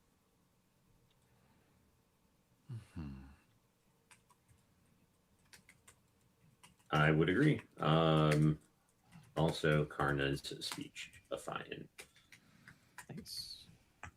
All right, and then did we make lasting improvement to Stonetop or tangible progress towards doing so? Tangible progress is sort of ephemeral. Yeah, it's big words to say we're going to make sure this will never happen again, but that's different to actually having the means to ensure that. Yeah. So Exactly. I'll pitch something. We can talk about how valid it is, though. So Stonetop has had a judge living there. We didn't have a judge until this session who was of Stonetop. I don't know that counts, but it is the only thing I can think of that comes close. But it also feels very PC centric, so I don't know that it's. It feels like a reach to me. Like I Look, love it. I'm gonna but it reach doesn't every feel time I like get a chance. Yeah. I am totally open to that not being it. So- I do like that, and I do appreciate that observation. Also, we should make note of that under Morkan's change in relationships. Oh yeah, that's Right. true. That is huge. Like Morkant lives in it, like has accepted that they are a Stonetop. resident of Stonetop. Mm-hmm. Can't wait for the. I Not can't that wait for the changes new anything threads. yet. It just I wanted to write it down. Mm-hmm. All right, fine, we didn't. That's perfectly All right. okay. 4 Great HP is a pitch, lot. though. I love that. Mm-hmm. Okay. We need to level up again. I'm We so need excited 10 to do experience. stars. You need 8 at this point. No, 9. I 9 think at this to point. level Yeah. up. 9. Yeah. So, praise for a world building detail that I am sure is in the 1,200 pages, but phase as an artificial construct, I've not seen that before as a thing. That's really cool. That's fascinating. You know, the process that the way that they interact in the same way as pop culture understandings of Fae, being ephemeral, beautiful, scary, make deals, that still sits. So we as external people to this world being like, I get what I'm looking at. This isn't apples and oranges, but the finer details of why they're there is really cool. That's such a fascinating and exciting detail. Yeah, it definitely is my favorite bit about them. Like one of the bits in creating them is that every one of them is scarred by servitude and or war. Am I imagining them now as like robots made of like insect wings and flowers? Yes, entirely. So sick. As for like a player star, I really enjoyed the scene between Vassal and Paul as one of those things, because it's something that you'd set up previously for a while and intentionally made that choice to not be present for Paul in the episode 1. And even though that's not what he's mad about right now, that's definitely a factor in how that builds in, and that all came together really nicely and in a really emotional and real feeling way. So mad props. That was a great scene. I could go for stars. I'm going to cheat today and give everyone a star. Jeremy, fantastic GM moves. Fantastic. Riveted, love the reveals. Everything was just beautifully and gorgeously done. I'm like so thrilled to be at a table with you GMing. You're just such a phenomenal GM. Darby, love I love whatever is wrong with the winner. A lot is is the way that I wrong. can put it. I really like that moment in the way that you play a seeker is something I really enjoyed the session. The questions that you asked and a lot of the like fun ways that you play into knowledge was really good this session. Tony, Vassal, I have to say the scene with Paul again. Like that was a beautiful scene. It was set up really nicely by you and Jeremy, and we got to have a very cool and real moment between these two partners, but a very real concern. It was really cool to see. I really enjoyed that scene. And Nathan Morcant, my beloved, I love your vulnerability. I'm eating it up. It's so good. It's so cool to see like a character like Morcant reckon with like deep vulnerable moments like that of like adequacy and ability in something that they're meant to be good at, or what they feel they're meant to be good at, in the way that manifests. It's really fun. Really enjoy it. Thank you so much. Those are my stars. I adore you all. I can whip around real quick. Morcant, Nathan, your pitch on getting lost and turning back being one of the other Fae for a minute, like, and just the way you like popped that in, like, because I mean, other people will say other things. This is a great Morcant like session overall, like the struggling. Oh, it was great, but like that last moment of like, here's how I get lost, and just bringing that other Fae in for a touch, like what it like playing on those character relationships, like truly great. I loved Karna going for the kiss. Like I loved that was like a moment we got. I loved watching that play out. Cause like that fumbled flirting with like Dyer earlier that also like is endearing your way through. Playing that up again and just like building on that was really great. And then like I know part of it's design, but like I shouted it out earlier, but like like Darby, watching you do the system mastery of like stringing those three things together, and how that really drove just a lot of direct information. One of the weird critiques I've seen of PBTA is that people can't just have their characters succeed at things really well, and by using your books and the core move and the follow-up questions, like you got exactly the thing you had set about to go do and did it perfectly in a way that I think a lot of people just think like PBTA doesn't do well. And you know, every game is doing different things. Not every PBTA game is going to, but like it's a clear indication of thinking through character choices in a way that do let you drive very clearly at what you want to do and seeded a lot of great knowledge into the game.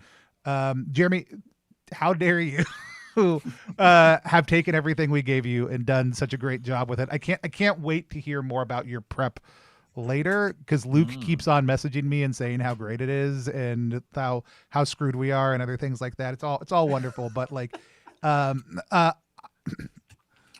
like I've had numerous moments where I'm like, oh shit, that's so good. Oh shit, that's so good. But today when something came up about the previous, person, I was like, oh, it was before the reveal. I was like, oh, they're in that Fey realm. They're in the Fey realm also. It just was like not ready for it. It was great to see that validation like come through. And I'm so excited to like see that all in play and watch how it came together.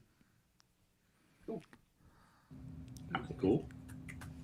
I love watching all the little puzzle pieces slot into place. There's so many little things that are just getting strung together. It's like we had all these little pieces, and then watching it's just like, yep, and this is related, and this is related, and this is related. All these like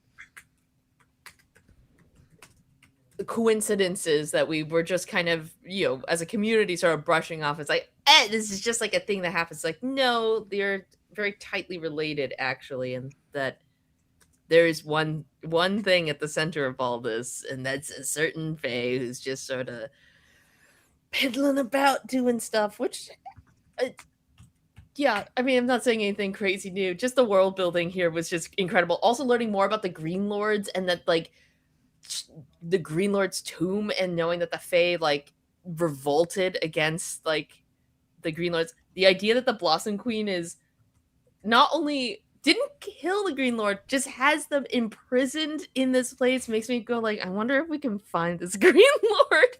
Not that I think, I don't even know what I would do with that, but it would be so fascinating to see. I'm very excited to explore this, which I guess is also branching into a wish. I'm very excited to explore this this Fey realm.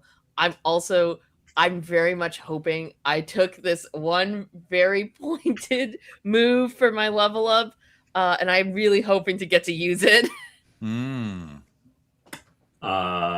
You took Let's Make a Deal, right? Let's make a deal. All right. Show me what's behind door number 1. Please let Darby make a deal.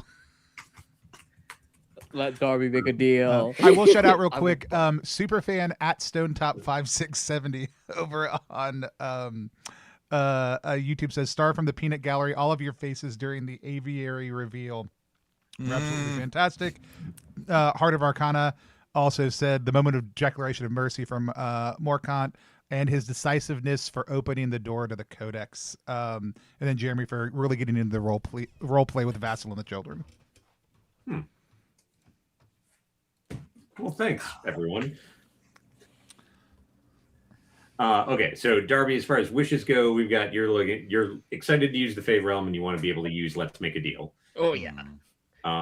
I should say this now. There is a special move for like negotiating with Fey, and we'll basically apply that move to the barter move with the Fey. So, like, if you know what they want and need, and you kind of like lead with that, then you get to treat a 6- as a 7 to 9, a 7. Like, I think that's what it is, right? Yeah. Yeah. Okay. So, which is actually kind of a big deal, because that is a terrifying move, which you will see when we the first time it comes out. I'm so excited. But I'm going to make a note to self: applies to the Fey barter. Okay. Other wishes. I wish we could keep playing forever. I don't. I'll think about an actual one, but I mean that one is true also too. But think about a realistic one. I don't think I have a star. I previously took my level up move was like the hammer in the book, which lets me when I'm fighting supernatural chaos use wisdom instead of like strength to the clashing move. When we talked earlier in this session about the idea of applying one of the moves that was ostensibly written for physical combat but could be used socially, I would like the opportunity to use the hammer in the book, but not necessarily to go hit a dude with an object, because that's clearly not what Morcant is about. If I can deal somebody moral damage by facing down supernatural chaos, I would adore that. Sure. Let's look at that move quick, if you don't mind.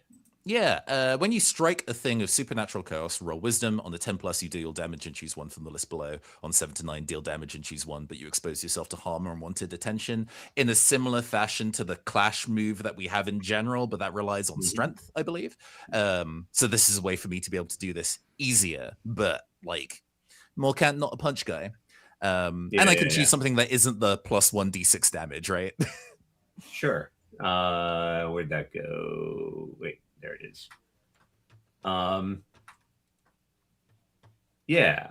So I'm fine with that. I think just the only concern that I've got about this is like I think you still have to like get up in there.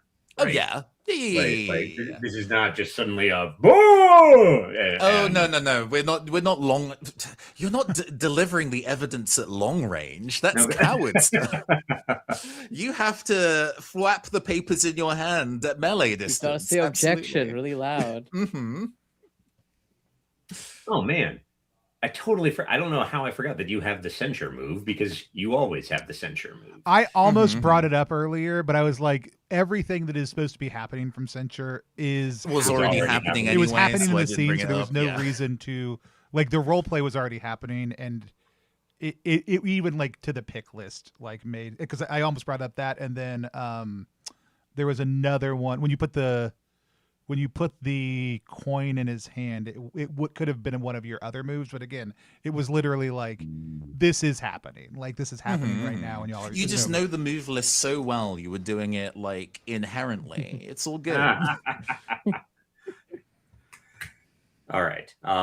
Flavor it as a scolding, not a punch.